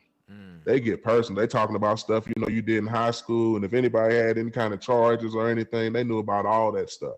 And they straight they right there. students. Oh yeah, they did all the dig deep in it. Calling you by your full name, and calling the high school and stuff you went to. They did research. Mm. That's crazy. Yeah. I'm smart, but that's crazy. So let's see. Shouts out to Antonio Bryant. He says, but Antonio now Brown, AB. he says, but now That's you my boy. He says, but now you a hashtag boomer sooner. Boomer Sooner. Boomer sooner. Antonio is another one of those Pattonville guys. Man, a great friend of mine. He actually gave me one of my first coaching opportunity in the PHL. So shout out to Antonio, man. What school? Great guy. I started off at Northwest. Northwest Academy of Law Translation. Yeah. Nice. Not surprised. And then Christian says, you can't say that too loud living in Texas in regards to, I guess the Big 12 and you being an Oklahoma fan. Well, it's not so much as part of Texas. I can't say it too loud with all this Kansas State stuff. Right. They like, That's oh, you thing. perfect now? Yeah. That's what you doing? Oh. Yeah. I accidentally had on my K-State. I got a Boomer Sooner Oklahoma face mask. And that's the one I keep in my truck all the time. And I had my hat on one day, so I had to grab that, and I really felt like a perp. Man, you got to pick one. Right. Yeah. So, but you show love for one of your athletes, so. No doubt, man. You spend a lot of time with these kids, man, and trying to invest so much stuff in them, and you want them to be the best. So, they enjoy seeing the support also. So to continue on with that, as you said, you got into coaching. Would you say that what you went through in college, not completing what you really felt that you were there in school for, was that like your main reason, your main goal? Well, not goal, but your main reason why you wanted to get into coaching, so you can prevent other. It was, man. That's why I really developed a passion to really help other people. So, when I got stronger in my faith in God, I started realizing that maybe he used football to get me comfortable to where I can talk about this stuff to help somebody else. That was the biggest thing, when I got in there. I wanted to prevent these kids from being fooled by what they see on TV, giving them real live action of what happens and, the opportunities that you can have if you use your resources. I said I had plenty of opportunities, man. There was no way in the world that I should have been ineligible at 2 different schools, especially after the first time. I had a strong support system. I thank God to this day for a praying mama, because I know that's what kept me. Right. Even in the transition from school to school, that's what kept me grounded. I said, that young and dumb stage ain't no joke. Nah. Figure out fast. The young and dumb stage can do some life altering things for you. You do not want that. Right to get left. For the worse, not better. Yeah. So that was a time, where I got to give back to the kids and really kind of introduce them to some things and, get back involved and just kind of give back. I had, I remember a situation. We took some kids to a camp up at SIU in Carbondale. And I remember we took a 15-passenger van with about 12 kids up on a Saturday. And I was talking to them and I asked them, I was like, how many of y'all, been out of town? And it was like, I've been in Illinois, I've been across the bridge. And then one of the kids was like, Coach, I ain't never been out of town. He was like, but I went to Arkansas one time for a boxing tournament. And that just kind of hurt my heart, that this kid doesn't realize, he done been out the state. Right. So I just that really kind of touched me right there and put me, assured me that I was where I needed to be with helping these kids, man, and just showing them the way, man, showing them there's more to, just being from Walnut Park. There's opportunity for you to make money playing this game of football if that's what you want to do. You know, you don't have to be a product of your environment. This is only temporary. You know, we raising you to grow and, you know, do better. So that was my whole thing, you know, and just trying to promote my story to these kids to where somebody might listen and take it serious. Have You you know, seen because I impact on your stories to your students and athletes? Can you tell, like, from 5 years ago to now, have you think some of them are actually heeding the warnings and you telling them what happened to you? They actually are going on the right path. some of them are, you know, some of them are. I think the majority listen, you know, and can relate to it. You know, but then you got them other kids that, you know, just don't believe fat meat greasy. Hmm. Ooh, I used to hear You that know, all and you the telling them that all that you done went through, you know, well, coach, I ain't gonna do that because I do this. Well, I used to do this too. You know, time. it's crazy, man. But you can't give up though. You can't give up. Yeah. And I see that you were a offensive line specialist at St. Louis Football U, and then as you Yeah, said, STL football you. yeah, then you said Shout out. earlier about going to Northwest Academy. You also was at Francis Howell North, um, Mm-hmm. and then you decided to play some professional football, not in the NFL, but you started playing in the local areas around, the St. Louis region. So tell us about that. Yeah, well, I started out playing semi-pro in 2011 with the Missouri Midwest Cyclones. Shout out to Troy Robertson, our coach. Great guy, man. Gave me the opportunity to come out there and play. I really had, after leaving K-State, when I came home, I really had no interest in football at all. After I didn't get drafted, that was the last year that they had NFL Europe, and I Mm-hmm. didn't get picked up with any of that, so I had nothing. I didn't want to do nothing with football. So I came home for about 5 years, and my cousin was playing with the Cyclones and asked me to come out. And Troy welcomed me in, and that was a great, successful time too. Got a couple of rings out of that, Mm. and I did that for 4 years. And then in 2015, I played with the St. Louis Attack, which is an indoor football league in St. Louis, and that was uh that was fun, man. Excuse me, also a humbling experience because my goal was to ultimately play in the NFL. But when I reached that or whatever, I was happy because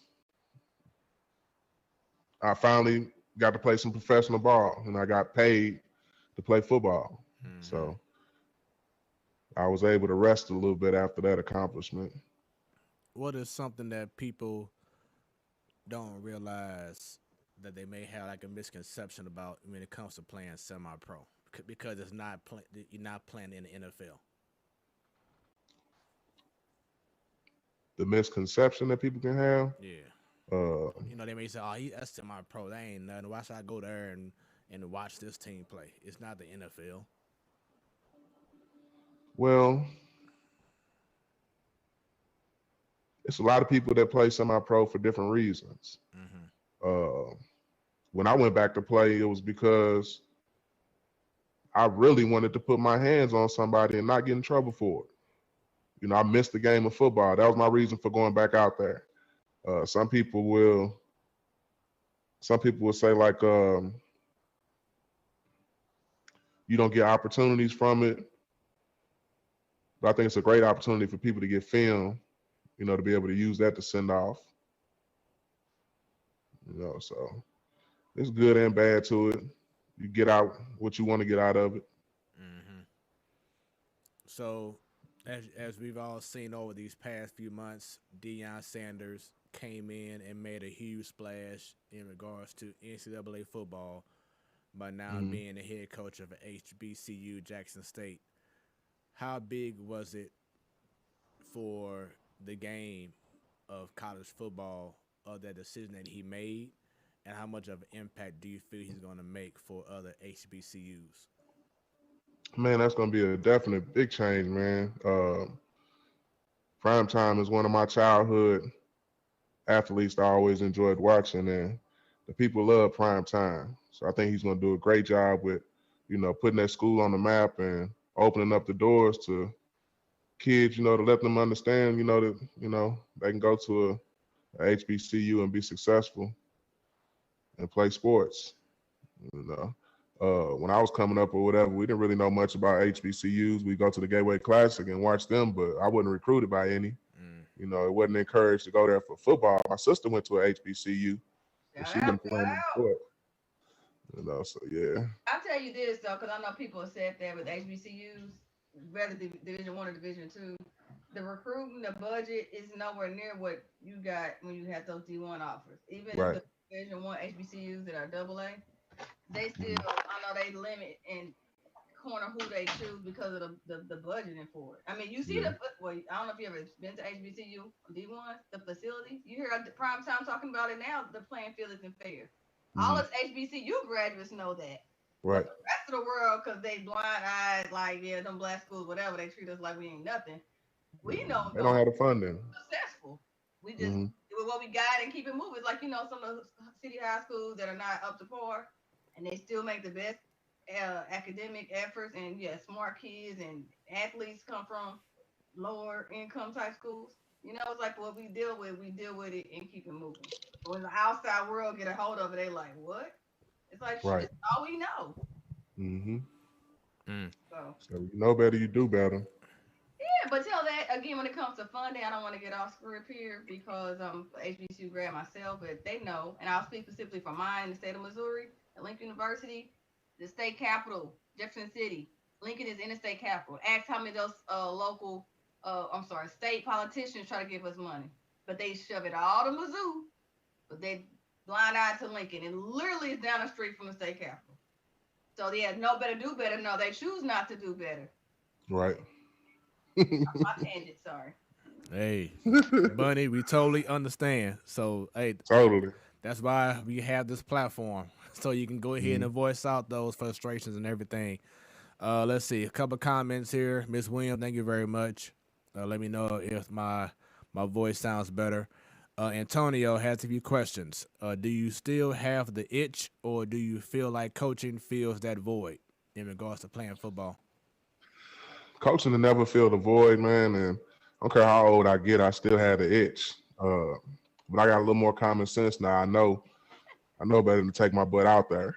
I'm perfectly fine. You're gonna come up bruised up. I need being gay when you get off the field. You need to soak in a hot tub for days. Yeah.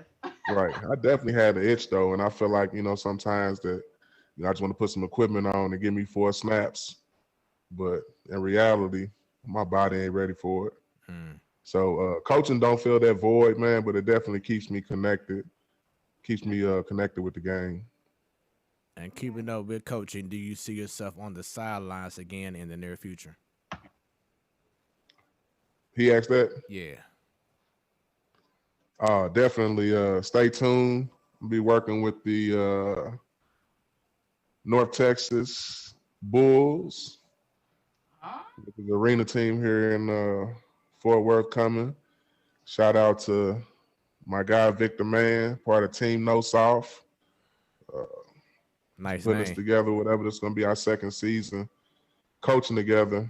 We coached together at Texas Revolution 2019. So this is another opportunity that's been put in front of me, and I'm very excited about it. Congratulations. If Thank you have you. any player personnel assistants or organizational assistants, holler at me. I got you. No doubt. And speaking of coaching, back to HBCUs and funding. So, not HBCUs, I'm sorry, coaching in black schools, but let's talk about black coaches. The NFL just had got all these openings, vacancies for head coaches. They have a Rooney Rule out there. Yet only one minority was hired so far. There's only 2 vacancies left out of 7 vacancies. And we're supposed to be, like last year after the George Floyd protest, black people are relevant. Yes, we need to help them out. We need to do more, help that.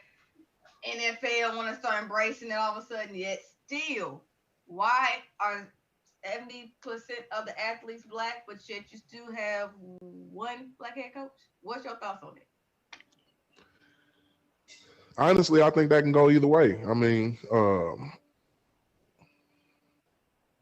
Definitely, I don't think it's fair. But then who's doing the evaluations? Right. You know, what are the credentials of the people who are interviewing for these positions?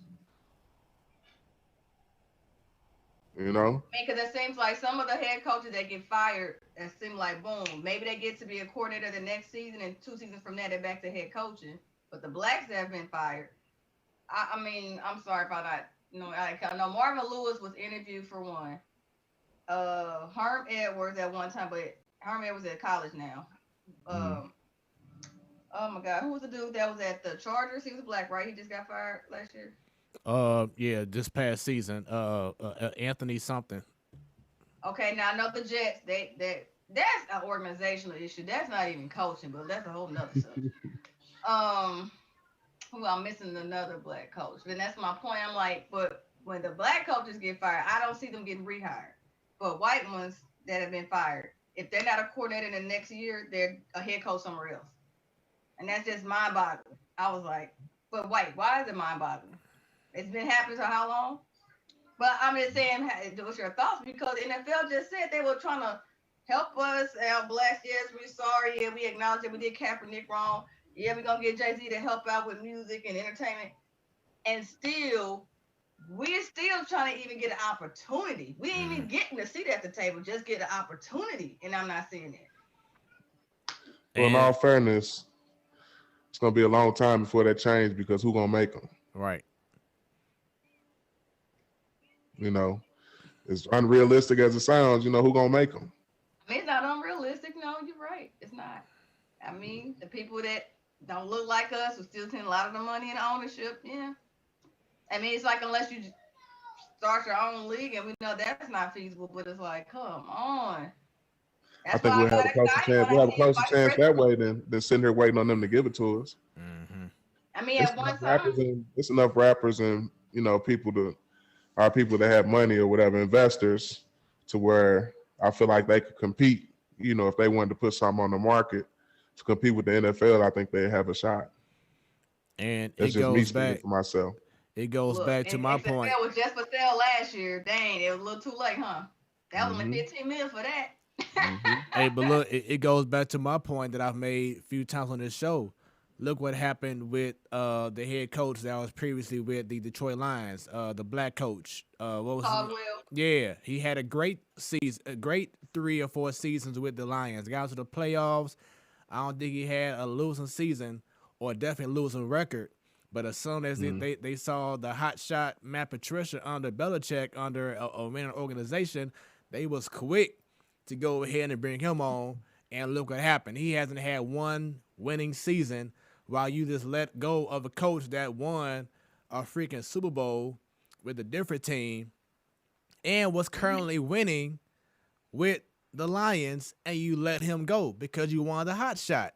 So a lot of people have been saying that you're not giving a lot of these black coaches a chance to succeed. You want them to win a Super Bowl or whatever right off the bat. You don't give them a chance to grow, but then you give these guys like Patricia an opportunity for 4 or 5 years, and don't go anywhere. And that's where a lot of people are complaining about hiring these black coaches. Like, for instance, I think it's. Oh, I'm sorry. For Go ahead, instance, I'm sorry. The OC from the Chiefs right now, what is it? Eric? Yeah, they got Mahomes together. Yeah, you know, Eric, but wasn't it Belimini, whatever his name is? Yeah. He's supposed to be suited to go and interview with the Texans, but word is that he may not get that job because they're saying he's a product of Andy Reid, and usually an Andy Reid disciple doesn't have success when they are on their own. So they're using other people's success or lack thereof to possibly affect this guy getting an opportunity to get a head coaching job, and then they're saying he don't call plays. What the hell you think he's been doing in with KC? They're always trying to find some kind of reason to not. It's not legit. Right. Exactly. Right. They all trying to find some kind of reason. Let's find something on him so we can say we don't see him being suitable for our team. Come on now. You know what's crazy. It's all invested in politics, and they're gonna make it look like what they want to make it look like if they got the money. They do have the money. Oh, NFL, they have the money, but That's what I'm saying. As long as they got the money, they in charge, and they're gonna paint the picture that they want to paint. true. Unfortunately, because the last good time we had a good pipeline of black coaches came from whom? Tony Dungy. Yep. Tony Dungy, the one that got Herm on, that got Mike Tomlin on, that got Caldwell on, that got Marvin Lewis. Mm-hmm. Tony Dungy. And we haven't had anybody that had success like that to get the next pipeline of black coaches to get the opportunity. I mean, that's all it is. That's what they do. The first time, but another organization hired him, and then he won with them. See, that's all they do. Yep. You're right though. Some more questions coming in from Antonio. Tell them, or not a question, but I guess more so, tell them about the time one of your players was filming himself, and you put him on a helmet versus him. Oh yeah, I recall that video. Versus him in full pads and got him in the pit. Don't ever call your coach out. Yeah, I posted a video. I had a student, man, and at this time, whatever, I was pretty young still. I was still playing, and I don't remember exactly if he called me out or if I just wanted to show him what I meant when I told him, to be a people mover and move somebody, make some space. And so he had his equipment on, had his helmet and stuff, full pads, and I just got a helmet from one of the other students, and we lined up in a circle and said hut, and I got him up out of there. Yeah, that's what we talking about. Yeah, you don't challenge your coach, man. We know some stuff. I might not be as strong or as fast as you anymore, but I'm smarter than you. That's why I'm the teacher. I'm the sensei. I'm all right. Better listen to me. Yeah. Food on. Hey, what's crazy is that while he was telling that story, all I'm thinking about was that song by Ludacris. Move. Get out the way. Get out the way. Move. Get out. Yeah. Yeah. Mm-hmm. And then Miss Williams asked about the XFL. She says, what about the XFL? When it gets going again, do you think there will be more equal opportunities there, or will it be the same as the NFL? When you say equal opportunity as far as black coaches.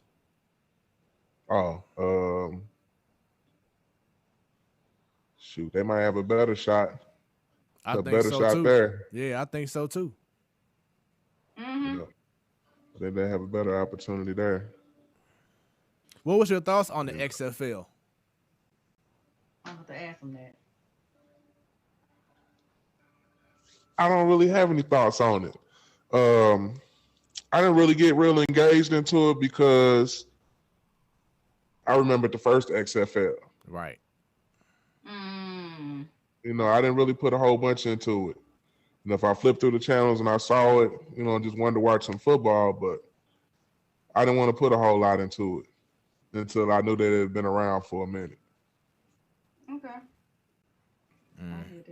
And they had a great season until, of course, COVID. Yeah. We didn't get to do the full season, but they was right. They was rocking up here. Yeah, they had better management. It was done correctly.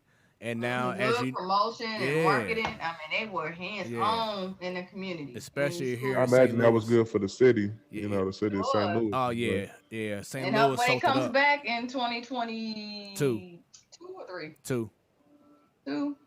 It should be, and St. Louis got the wheels moving with the stadium being built for the soccer team as well. So. Yeah. Oh really? MLS. That season starts 23. Where they putting the stadium at? Right down by Union Station. Market near go ahead. Yeah, I was gonna say right there by Union Station. Not Market. Yep. Okay. And nothing really kind of over there. It's kind of it was buildings, but there really nothing really over there. Yeah. So you got that look. He's really trying to think. When you see a little view of it, you be like, oh, okay.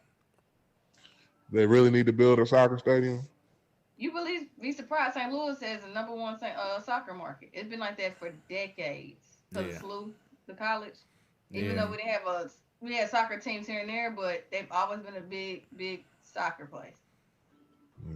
Yeah. I ain't St. heard Louis. much of them since the Steamers, Oh back at the old man, arena, those Mm-hmm. days, the the steamers, Checker Dome, The St. Louis the St. Louis Storm. Stampede. Yeah, That's it. They've those. had their fair share of St. Yeah. Louis Soccer Club, but this one is big left. You know, MLS is equivalent to the NHL, NBA, NFL. So. Yeah, yeah. So it's a big deal, man. They definitely making a lot of noise. Look forward to that. Shouts out to Perry Tyson. He has the cool glasses on, emojis going on. So shouts out to him and everyone else watching this show right now. Thank you very much. Goes down Appreciate you. every Wednesday night. It's yours truly, along with Bunny. Stan was on earlier. He had to leave out early because he got to be at work 4 a.m. So he got to do his thing. And we have a special guest holding it down in Texas. We got The People Mover. All right on cue. Okay. there it is. So, man, yeah, I know that you have to go pretty soon. Travis, it's definitely been fun having this interview with you, catching up with you. It's been years. Tell us what you're doing right now. Well, before you even say that, answer that question. I know that you holding things down with your business, car wash, detailing. So, Bunny, if you in Texas anytime, make sure you get at Travis because he got a detailing company and they booming. Travis, tell them about your business. Yeah, that's for anybody. Y'all can come get these hands. Like in a good way, though, right? In a good way, In a good right? way. In a good way. Cause Anointed man, hands. almost Anointed hands, mobile car wash and detail. And we here, man. It's been good. This is my slow season. We slow down around November to February. I stay pretty busy with pretty consistent with my regulars. But yeah, man, God has been good. Allowed me this opportunity to create a service to people in the area. So He's in the Fort Worth, Dallas area, you said? in the Fort Worth, Dallas area, the DFW area, Okay. service hall, the DFW area. Yeah. Okay. So yeah, it was something that started off as fun and it's turned into I guess you can say a career, but definitely a service. Okay. We love promote black businesses. Congratulations. If you get any merch, any t-shirt detail promoting your business, let us know. Okay, no Vote doubt. up here for you. Just get a shirt. Let's rock it. I got you. Yeah, man. But once again, it's been fun being able to catch up with you. We appreciate you being open and telling your story during your time in college. Like I believe last week when we had Devin Alexander on, I had no idea about it until he told us about his time. He was overdosing on meds, opioids and stuff. So would have never known it. yeah, so we definitely appreciate you being able to tell, that story because like we always say, people always see the success they see on TV or, in the papers or whatever, but they don't understand what an athlete, a coach, whomever has actually gone through, the grind, the ups and downs. So we appreciate you telling your story, man. No doubt, man. It's just appreciate y'all for having me, man. I hope this helps somebody, and I just want the people to know, man, that opportunities are out there, and a lot of it is deflected off the decisions that you make, man. Trust God, be yourself, and follow through with your dreams. It's you don't have to be an athlete, but there are a lot of opportunities out here for athletes to get paid and do the things that you love. But as far as going to school and stuff, get your education. If you don't come away with nothing else, get that paperwork. Don't let them pimp you for your services. Get something out of it. Take something away with you. And love is love, as Jesse would say. Love is love. There it is. All right, in that order. Right. Shouts out to Corey Spinks for that. That's his tagline. Yeah. But yeah, Travis, man, thanks again. It's been great. We'll definitely keep in contact. No doubt, man. Thank you all. Yes, Appreciate it. Best of luck. I know that you're a married man. Congratulations. How long has it been now? How many years? Oh man, I've been married for 30 years, man. 30 years. Don't be like that. Don't be like that. You know I'm gonna say something. Come on. Now I've been married for 2 years. My beautiful wife. Shout out to Sarah. She's been watching us. So my support. Nice. I love you, baby. Nice. That's what's up. Oh, hi Miss Sarah. Thank you for supporting. Oh, wait a minute, Travis. Eddie Williams on here now. He says, "Woo." Eddie, what's up, Ed? I know I haven't seen Eddie in person. Not since high school. Whoa. I seen a couple of his videos. I seen a couple of music videos, man. I know he's doing his thing, man. So it's good to hear from you, Eddie. Yeah, man. He said since high school, we on our 20-year class reunion. Well, now we passed that. Right. We didn't old. get to have one this year. We old. We had RD last year. We didn't have it. We didn't even do it in Last person. year, yeah. I was like, oh well. Man, it's crazy how we all getting up there, man. But the good thing is that we all still staying connected. So that's the biggest thing right there. To God be the glory. And then, before you go, like I didn't know until later that you and Miko were related. Yeah. Yeah, it's my cousin's cousin. That's your cousin's cousin. Hey, be like Tupac. Yeah. Be like Tupac. Cousin. Yeah. Yeah. Y'all That's my people. y'all so acting like y'all color right now. Y'all cousins. That's my people. Cousins. What? Yeah. That's your Yeah. cousin. Oh my gosh. Ed, Gotta love it. Gotta love it. Ed says, y'all related somehow. yeah, Eddie says, ha, ha, ha, looking good, Travis. Thank you, sir. Thank you, sir. I still look the same. I just got a little facial hair. Salt and pepper look on that facial hair. What's up? Salt and pepper look on that facial hair. Yeah, it's starting to salt more than pepper. It's starting to salt. The salt is getting heavy. It's age appropriate. I'll be 40 this year, so. What year is it? That's what's up. Not you. I'm just like, damn, huh? We are approaching that. Oh yeah, Mm-hmm. yep. We knocking at the door. It's amazing, but hey, we're still here throughout this pandemic. We're still here. Literally. Exactly. So, with that being said, Travis, you have a good one, brother. You do the same, man. I appreciate you all again, man. Y'all be safe. All right, you too. Thank you. All right, y'all. So that was our special guest, Travis Triplett. Great interview. Big Trip. Yes. Big Trip was in the building. I saw him a few months ago. I was at Schnucks. I can't recall which one I was at, but I ran into him, and all I did when I saw him was like this. What's up, man? I was like, what's up, man? He was looking down at me like I was a little peon. He like, hey, what's going on, Fred? How you been? I'm like, oh my God. I'm doing well, man. It's good to see you. What you been up to? Like literally, what you been up to? What you been up to, right? But My yeah, goodness. it's definitely all good. Like you was back in high school all over again, huh? I'm like, Right. But yeah, man, he always been a force, but he always been a good dude. So that's the most important thing. So I know that you came onto the show a little bit later, and we didn't get to touch over it because we know we all are a sports talk show, but we have to acknowledge how big today was. man. Yeah. And funny thing, but not funny. I had to go to work today. I didn't, and I still have to go to work. I work every day, but in the building. I did not get to stream or watch the actual ceremony. But never fear, social media is here. Exactly. Social media, different pictures. There was some funny memes out there too, but I saw it and I'm like, I can't believe it, and I can. If I got to witness a black president in my lifetime, seeing a black vice president now, I'm like, it's coming. We're gonna get eventually a black president. But hey, vice president is important, and I'm so glad representation is out there. My daughter can see somebody like, hey, that person, vice president, looks like me.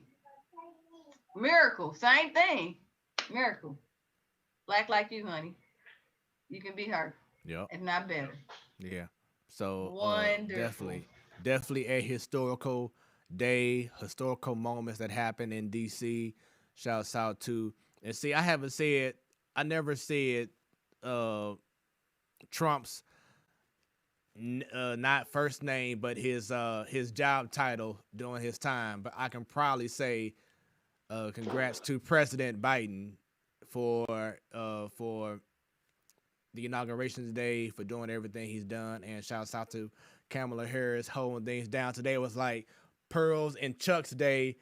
All the ladies was posting their Chucks and the Pearls. It was dope. It was a great time, a day that we should never forget, and hopefully it is a new day for everyone that we can all unite as one. Doesn't matter what party you in, what set you claim. Not playing, but wherever you from, we can all come and unite and just represent America the way that it needs to be represented. Because these past 4 years been like a blip on the radar, and now If it's time y'all for have us. access to the news channels outside the United States, Yeah, saying that we're a laughing stock is an yeah, understatement. Literally, it is. exactly. And I'm like, again, I felt like it's a reality show. What we've gone through the last 4 years, felt like this has watered down the Oval Office and the presidency title and role. It got watered down so much to me.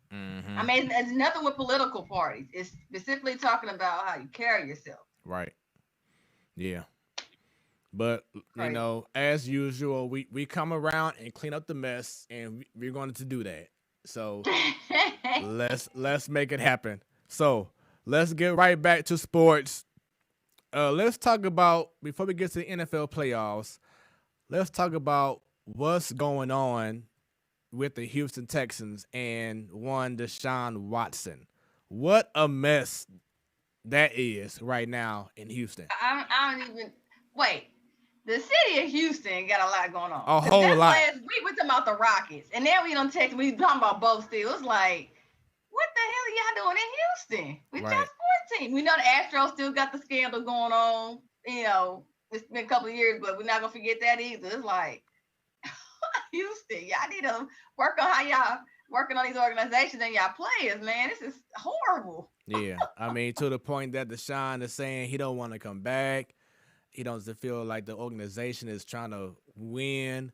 I mean, that sounds like somebody said that last week for the Rockets. Doesn't that sound like it's the same script, just two different teams or organizations? And they don't feel like they trust them. They don't like how they. Ain't that crazy? And we saw what happened with James Harden. As soon as he had one or two comments, he got traded like within 24 hours. I don't know if it could be salvageable with Deshaun Watson. I think he's going to be out. Stan and I came up with a great idea, even though you won't like it. But we was like, we need to get Deshaun Watson over to the Rams and trade away Jared Goff. But I know you don't like it though, Bunny. But me and Stan was like, that would be a smart move if the Rams made that happen, because we don't want the Rams to make smart moves to get them. Got you. Okay, we got you. We got you. Case closed on that. In that order. In that order. So now, let's go right into the NFL playoffs. On everyone's screen, you are seeing now the bracket is updated. It was an interesting divisional round. The Rams lost to the Packers. The Rams had the opportunities to come back and beat Aaron Rodgers and them boys. But as I said to Stan earlier, Jared Goff is the problem. He has to go. He is not. No. He is not that dude. Time we were talking about him, the Super Bowl being a problem. 2 years ago we talked about him being a problem. But the Patriots. But he, even when they went to the Super Bowl, he wasn't the reason why they got there. It wasn't like, okay, everybody, get on my back, and I got y'all. He got the Super Bowl, but Gurley helped. But now he's gone. I mean, it's almost like right. The Rams. I don't want to give them love, but it's almost like Gurley's an afterthought. I forgot he was there just a couple years ago. Yep. Man. And then the other game in the NFC, which was a great game of two old guys, Tom Brady and the Buccaneers and Drew Brees and the Saints. Drew Brees threw 4 interceptions. Tom Brady didn't have any turnovers. Buccaneers won Do you feel with the success of Tom Brady and what he's doing in Tampa Bay that he's changing a lot of people's narratives about him? Maybe. Mm. Maybe. I know before Brady was starting, Bledsoe was a quarterback in the Patriots, and Right. he couldn't get them far enough in the playoffs. And Right. we saw Brady get in there 1 year, boom. You like it's luck, okay? But then you got to give the man his skill, because you cannot do that consistently all those years. Mm-hmm. Say what you want about Brady, you can hate him, that's fine, but the stats are backed up for a reason. Even under the Belichick system, at that time, still you could put other quarterbacks in there and couldn't get them numbers like he did. And now he's a whole nother coach, team, system, and he's still doing it. He's talented. You can't hate on the man in that. Yeah. Now that he's still gonna play another season, I bet she's gonna play after this year. And Rivers decided he's gonna retire. And I thought he was gonna stay because I'm like, well, you see, Brady was successful. Breeze isn't sure. I just knew Rivers was gonna stay another year. But he's like, nope. And my respect for Brady has grown tremendously. Seeing what he's been doing for the Buccaneers, going to that team, and Bruce Arians pretty much giving him the reins. Some that Tom Brady always wanted to have. Like, Tom Brady has always been like pretty much doing the Belichick way, the Belichick system. He's now given the opportunity to kind of take like that Peyton Manning approach and pretty much run the offense. And I believe that he's getting a whole lot more respect overall because of what he's doing so far with the Buccaneers. You talking about a team that only won 4 games last year, and now you're one. Not the last couple of years, and now you're 1 win away from going to the Super Bowl. That's being played at your own home stadium. Like that. What odds of that happening? Right. that would be crazy if he does that. He changed the culture. Like teammates knew, let me step my game up because I got one of the greatest QBs, or probably the greatest QB ever, holding things down. He comes in and instantly changes the whole culture around. Like, that's how big of a deal it is to get a guy like Tom Brady. Then to bring in a Gronk. Now, we know he hasn't been the Gronk, like getting, 15 touchdowns, but he's still a presence out there. But to be able to bring in someone that can change the culture of an organization, that speaks volumes for Tom Brady. In the AFC, an incredible game. Cleveland Browns, Kansas City Chiefs. The Chiefs were looking good going to the second half. And then so concussion? Yes. And then that one play happened in which Mahomes looked very, very bad. I mean, it looked scary seeing him being all woozy and going side to side and everything. And I'm like, wait a minute. The Browns have a chance. And I was going to say the Browns had a chance. Actually, yeah. In the first or second quarter, the game could have been closer. That one turnover hurt them. Well, it was a pick six, but I'm like, the Browns actually keep this game close, though, for this to be the Chiefs and have a good scoring offense. They kept them together, so that's actually shout out to the Browns' defense. Yeah. And now they got the interception from Chad Henne, and the opportunity was there for the taking to take over that game because they had all the momentum. But then I think the offense in Cleveland kind of got stagnant. Like they didn't get more aggressive with their play calling, and it hurt them. Then when the Chiefs got the ball back, Andy Reid had an incredible call on 4th down and got that crucial first down, game over. But the Chiefs had the opportunity to steal the game, and they didn't do it. And the Browns. I'm sorry, the Browns, excuse me. And something that me and Sadal, our former host on the show, I would always say is, especially in the playoffs, if you have a team down or you're taking that momentum, you have to cut the head off the neck. Like, you have to cut the head off. Foot on the head. Keep going. Don't okay, let up. Right. No, keep applying pressure. And I feel like the Browns stopped applying pressure when they had the opportunity to take the Chiefs out. And it hurt. Is that on the coordinators? Yes. The play calling. It got soft. It wasn't let's go deep and try to get them or whatever. Was he afraid of another turnover? Probably. Sometimes you get to a point where you try to be too fine and too safe, and you can't do that in the playoffs. Go all out. Just go all out. What you got to lose could be your last game, right? Yeah, it was. Yeah. But yeah, go all out. And then the other AFC game, the Buffalo Bills and the Baltimore Ravens. Right. And I said this to Stan before he had to go earlier, well, before he brought in Travis Triplett, but I'm going to say it now. And I said this before. There is some concern about Lamar Jackson. We talked about this in the beginning of the season, in preseason. Yeah. Because we were talking about how we said people have got adjusted. I mean, people have adjusted playing him. They figured him out. Yeah. And I told you he has to work in the offseason. No matter what happens this season, he has to work in the offseason to enhance his game. Otherwise, he's not going to be effective anymore. Yeah. He's gotten too one-dimensional. And as you were saying, as we said before, these teams are knowing, especially like in like high important games, especially like the playoffs, teams are going to hone in and take away your strengths or attempt to. And he hasn't shown to me that he's able to do something different. You know what I'm saying? Like, like an Aaron Rodgers guy, he knows how to, okay, if they take one thing away, I'm going to adjust and do something else. Lamar Jackson hasn't done that yet. He hasn't shown. He still has youth on his side, and he knows just run. Right. But you had to show other things. Ways, and like what you said, people adjusting to him. You're gonna have to. So I said in the offseason, you're gonna have to train to work on your arm, stay in the pocket a little longer, or learn how to, you got your back. Who was the running back for the Ravens? Is he pretty good? I'm trying to remember who the running back is. Well, it was Mark Ingram, but now he got released. I can't recall the guy that was backing him up. Okay. But yeah, you got, and then so two things: work on your personal game, enhance it, so get with your trainer, and also offensive coordinator. You got to get on the page of what else I can do, or what other calls can be played. I mean, okay.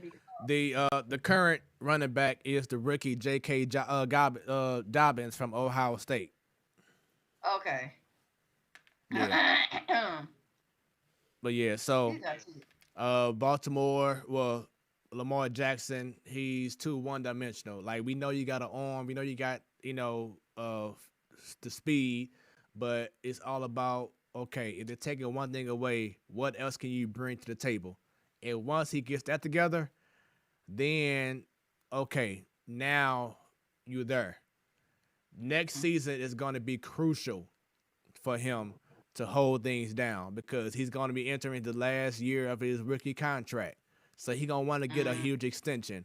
But if you don't show that you can be more than just a runner, then it's not guaranteed that you can get that big deal that you want to get. Even though you won the MVP 2 years ago, but once again, or last season, excuse me, but once again, that was back then.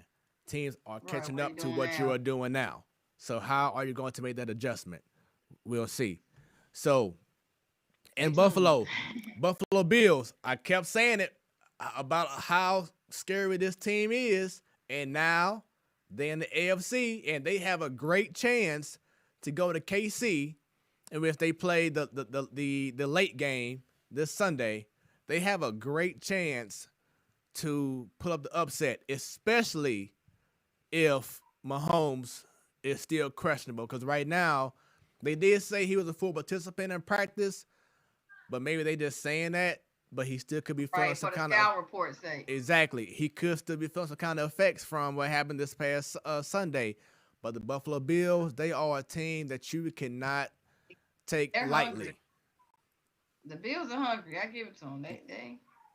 I didn't think they would do, but okay. So, with that being said, how do you feel about Green Bay and the Buccaneers? Ooh, Rodgers.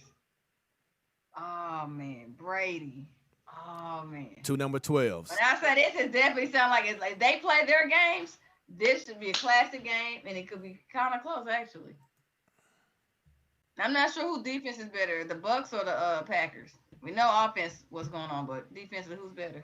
I mean, they pretty much are like neck and neck for real. That's how I said this game probably gonna be close if they play their offense and no big injuries. Shoot, when I say the matchup of the season is here, them two quarterbacks alone. You said probably the GOAT against the junior GOAT. Right. I may give a slight edge to Tampa Bay's defense. Okay. Just from what I saw this past weekend, even because, like I said, the Rams' offense isn't the same as it was a couple years ago because Jared Goff isn't that dude. But you mean they offense looking like bread that's been on the counter for a whole month, nice and stale? Oh, okay. Right. So, Stale.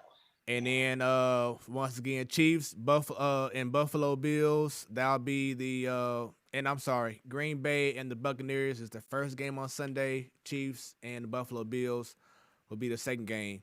So very exciting times before we see who goes to the Super Bowl. Do y'all plan on having a Super Bowl party or anything, Bunny? Of course not. Man, we didn't do anything for Christmas. When we say that COVID is real, Yeah. the COVID is real. No large gatherings indoors. We are sticking to that. Yeah. My family's health and wellness is important. Yeah. However, people choose to do that. I cannot say anything. That's your life. But we've had our families had issues with COVID, so it is not worth it. Right. All right. So let's get into some NBA talk. A few days ago. Another Houston team? I'm just playing. Right. A few days ago, the Lakers played against Golden State, and the Lakers had a 19-point lead, and then they end up losing that game to Steph and the Warriors. As soon as that game was over, I instantly thought in my head, I personally think that Steph Curry is still in the mind of LeBron James. I think that he just cannot get over the hump against Steph Curry. You think? Yes. I personally feel... Came back to the Cleveland years. Yes. I personally feel that Steph Curry is still like, he's that pest that I can't... I know that he won one title in 4 tries, but I just feel like he just can... Like, it's an internal rivalry with LeBron James that he just can't get over beating a Steph Curry-led team. Now, we know the first year when LeBron played for the Lakers, before he got hurt on Christmas Day, you know, that they won that game. But I just still feel like he got Steph Curry in the brain. And I'm not sure that's something that LeBron can get over. Like, the Lakers, they had a great game until the second half, and like they just all of a sudden lost it. And LeBron didn't have that let me take over mentality. The Warriors started to play better, and then all of a sudden Curry got on fire and it was a wrap. I just feel like LeBron James still has Steph Curry on the brain. Well, I don't know, maybe. I mean, they were down. The Warriors down 19, came back. But if you can't slay that dragon, yeah, you can't get to what far in the playoff. And I told you, the Warriors, if they get in the playoff, they only make in the first round because that Clay is needed. That's too big of a void to fill. Now, you know, word on the streets right now, they're talking about getting rid of Wiggins and somebody else. They need to bring in that third big three-piece. They need to, man, because seeing Wiggins, I see why the Cavaliers didn't keep him before they traded him for Kevin Love, because Wiggins, he doesn't do anything for me. It just not. But like what? I mean, not just that trade. When Minnesota, he was there for what, 4 years? Something like that. I mean, he's okay. He's just barely average. And I see potential. I don't understand what the problem is, but what do I know? He's just not that dude. Like he's not that guy that you'll give the ball to and say, "Hey, we're down. We need a picker upper." He's just not that dude. Like he can't shoot. He just doesn't have that drive to me. Like he just like yeah.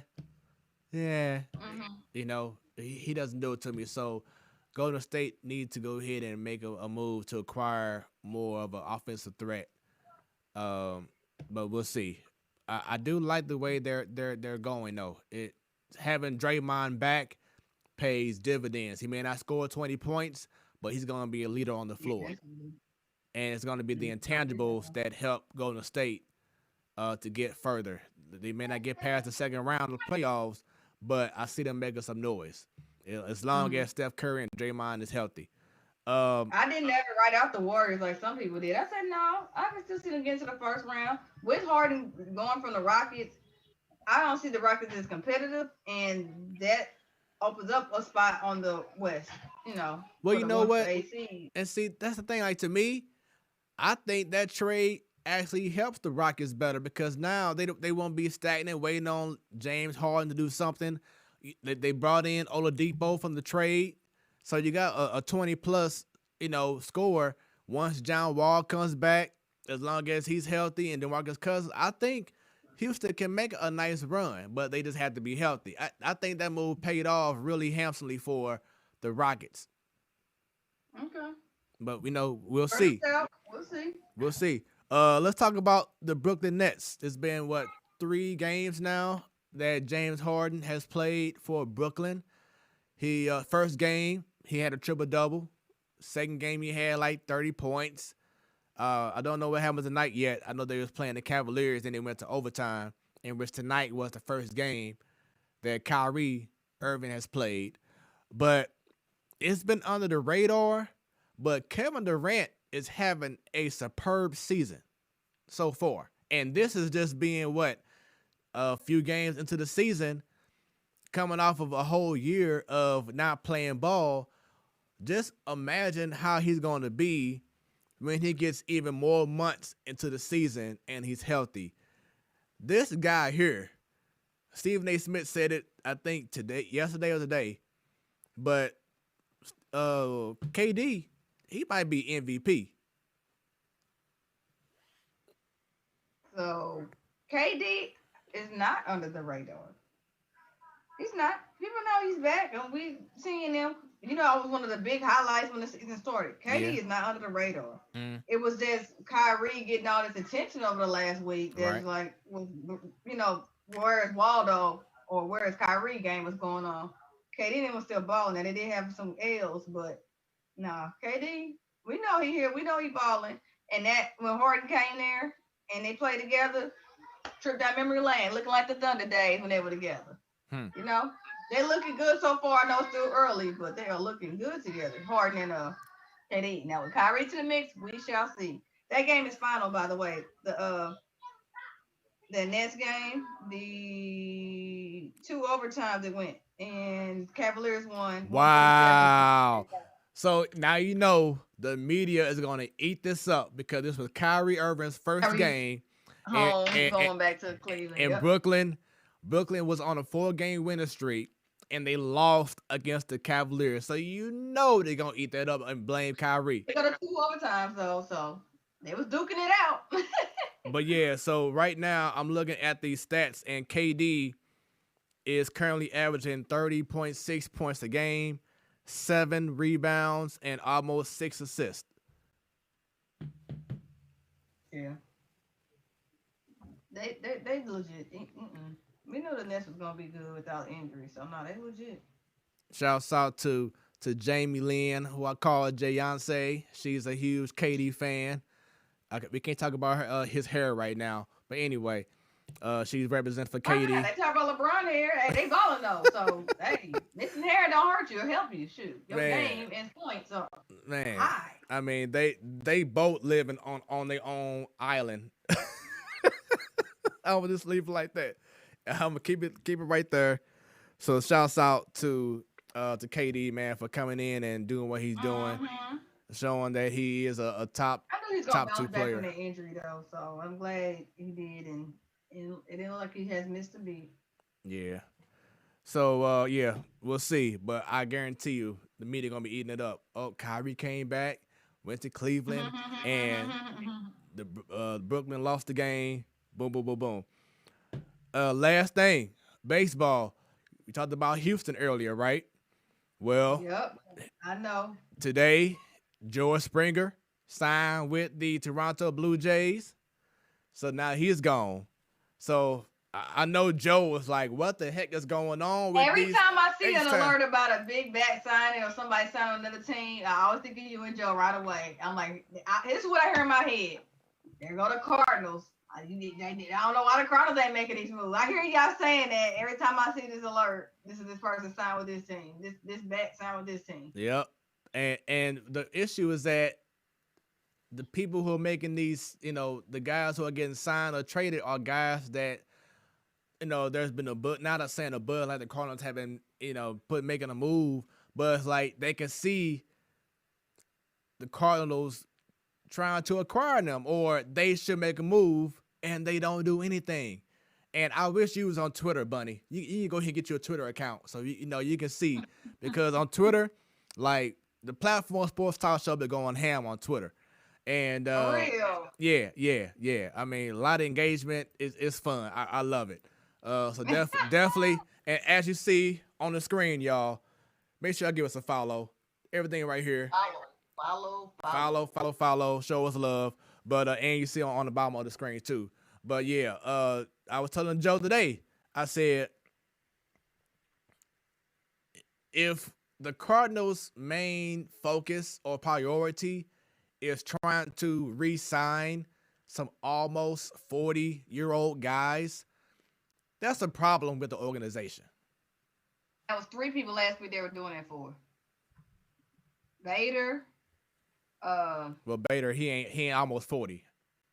Well, no, he not. But it was 3 that were doing Latin. That's what they put all their time in, trying to get them to get out of arbitration. Right. Yeah. And that's why you're talking about. And that's what y'all focusing on. Hold on, I'm trying to find the other 2 people. But it was Bader, Alex Reyes, and they trying to work something out with Jack Flaherty. But like you said, we put our resources just on them people. Like, not saying they don't, but y'all know our bigger need. Right. A bat. I don't want to get my blood pressure up, so you and Joe can have that. Yeah, I get y'all blood pressure up and worked up over it. I'm not. The winter warm up just happened. They want people to be all gung ho. Oh! Guess what?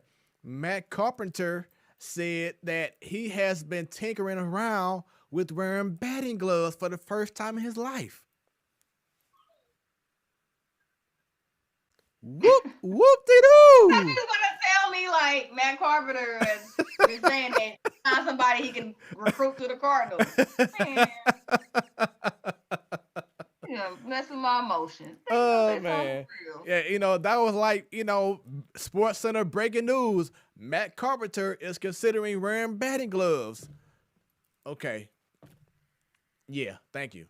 All right. With that being said, I just keep checking my head at this foolishness you just said.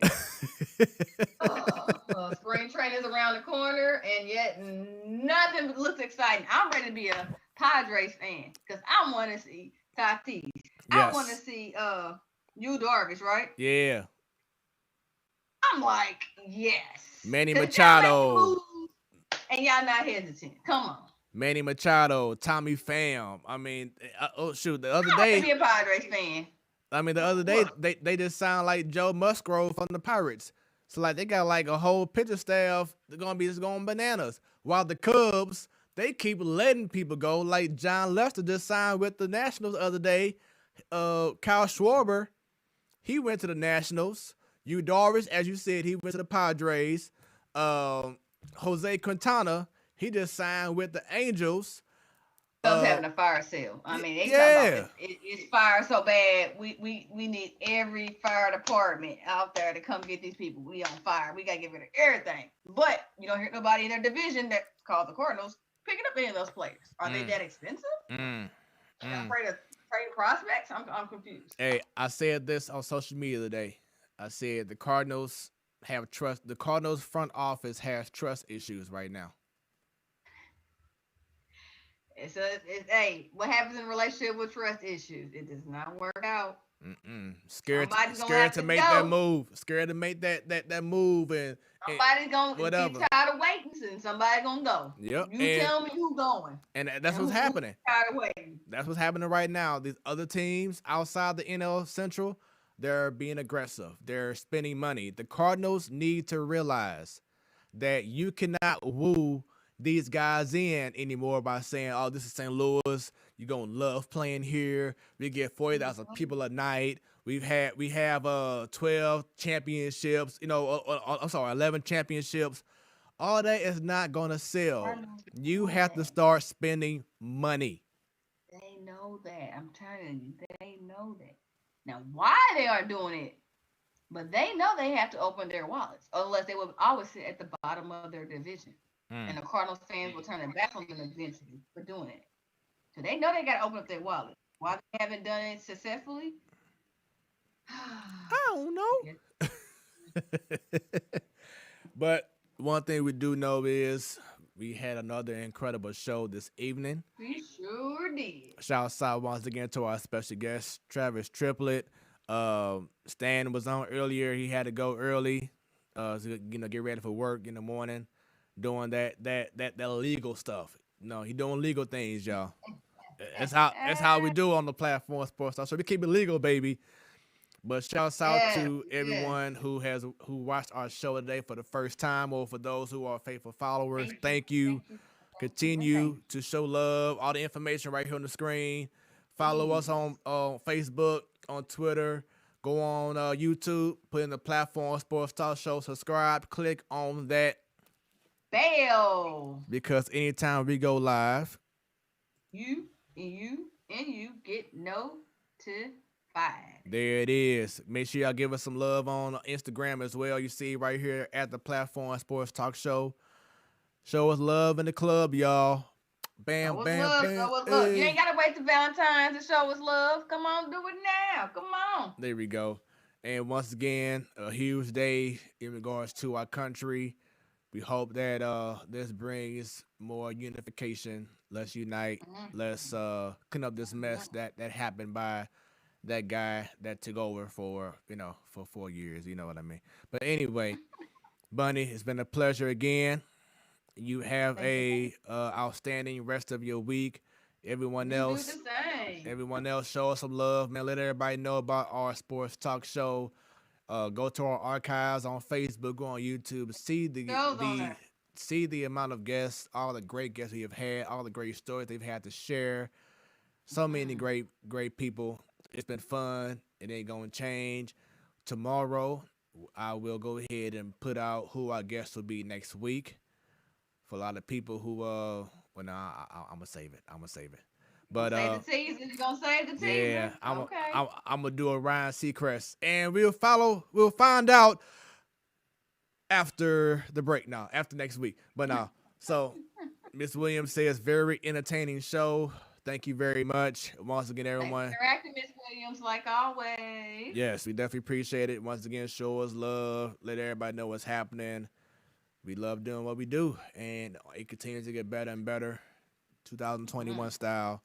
With that being said, I am your boy Smooth. Along with Bunny. The platform Sports Talk Show when it's about sports. It becomes our business. And business just picked up. We out, right. We out. Y'all look damn.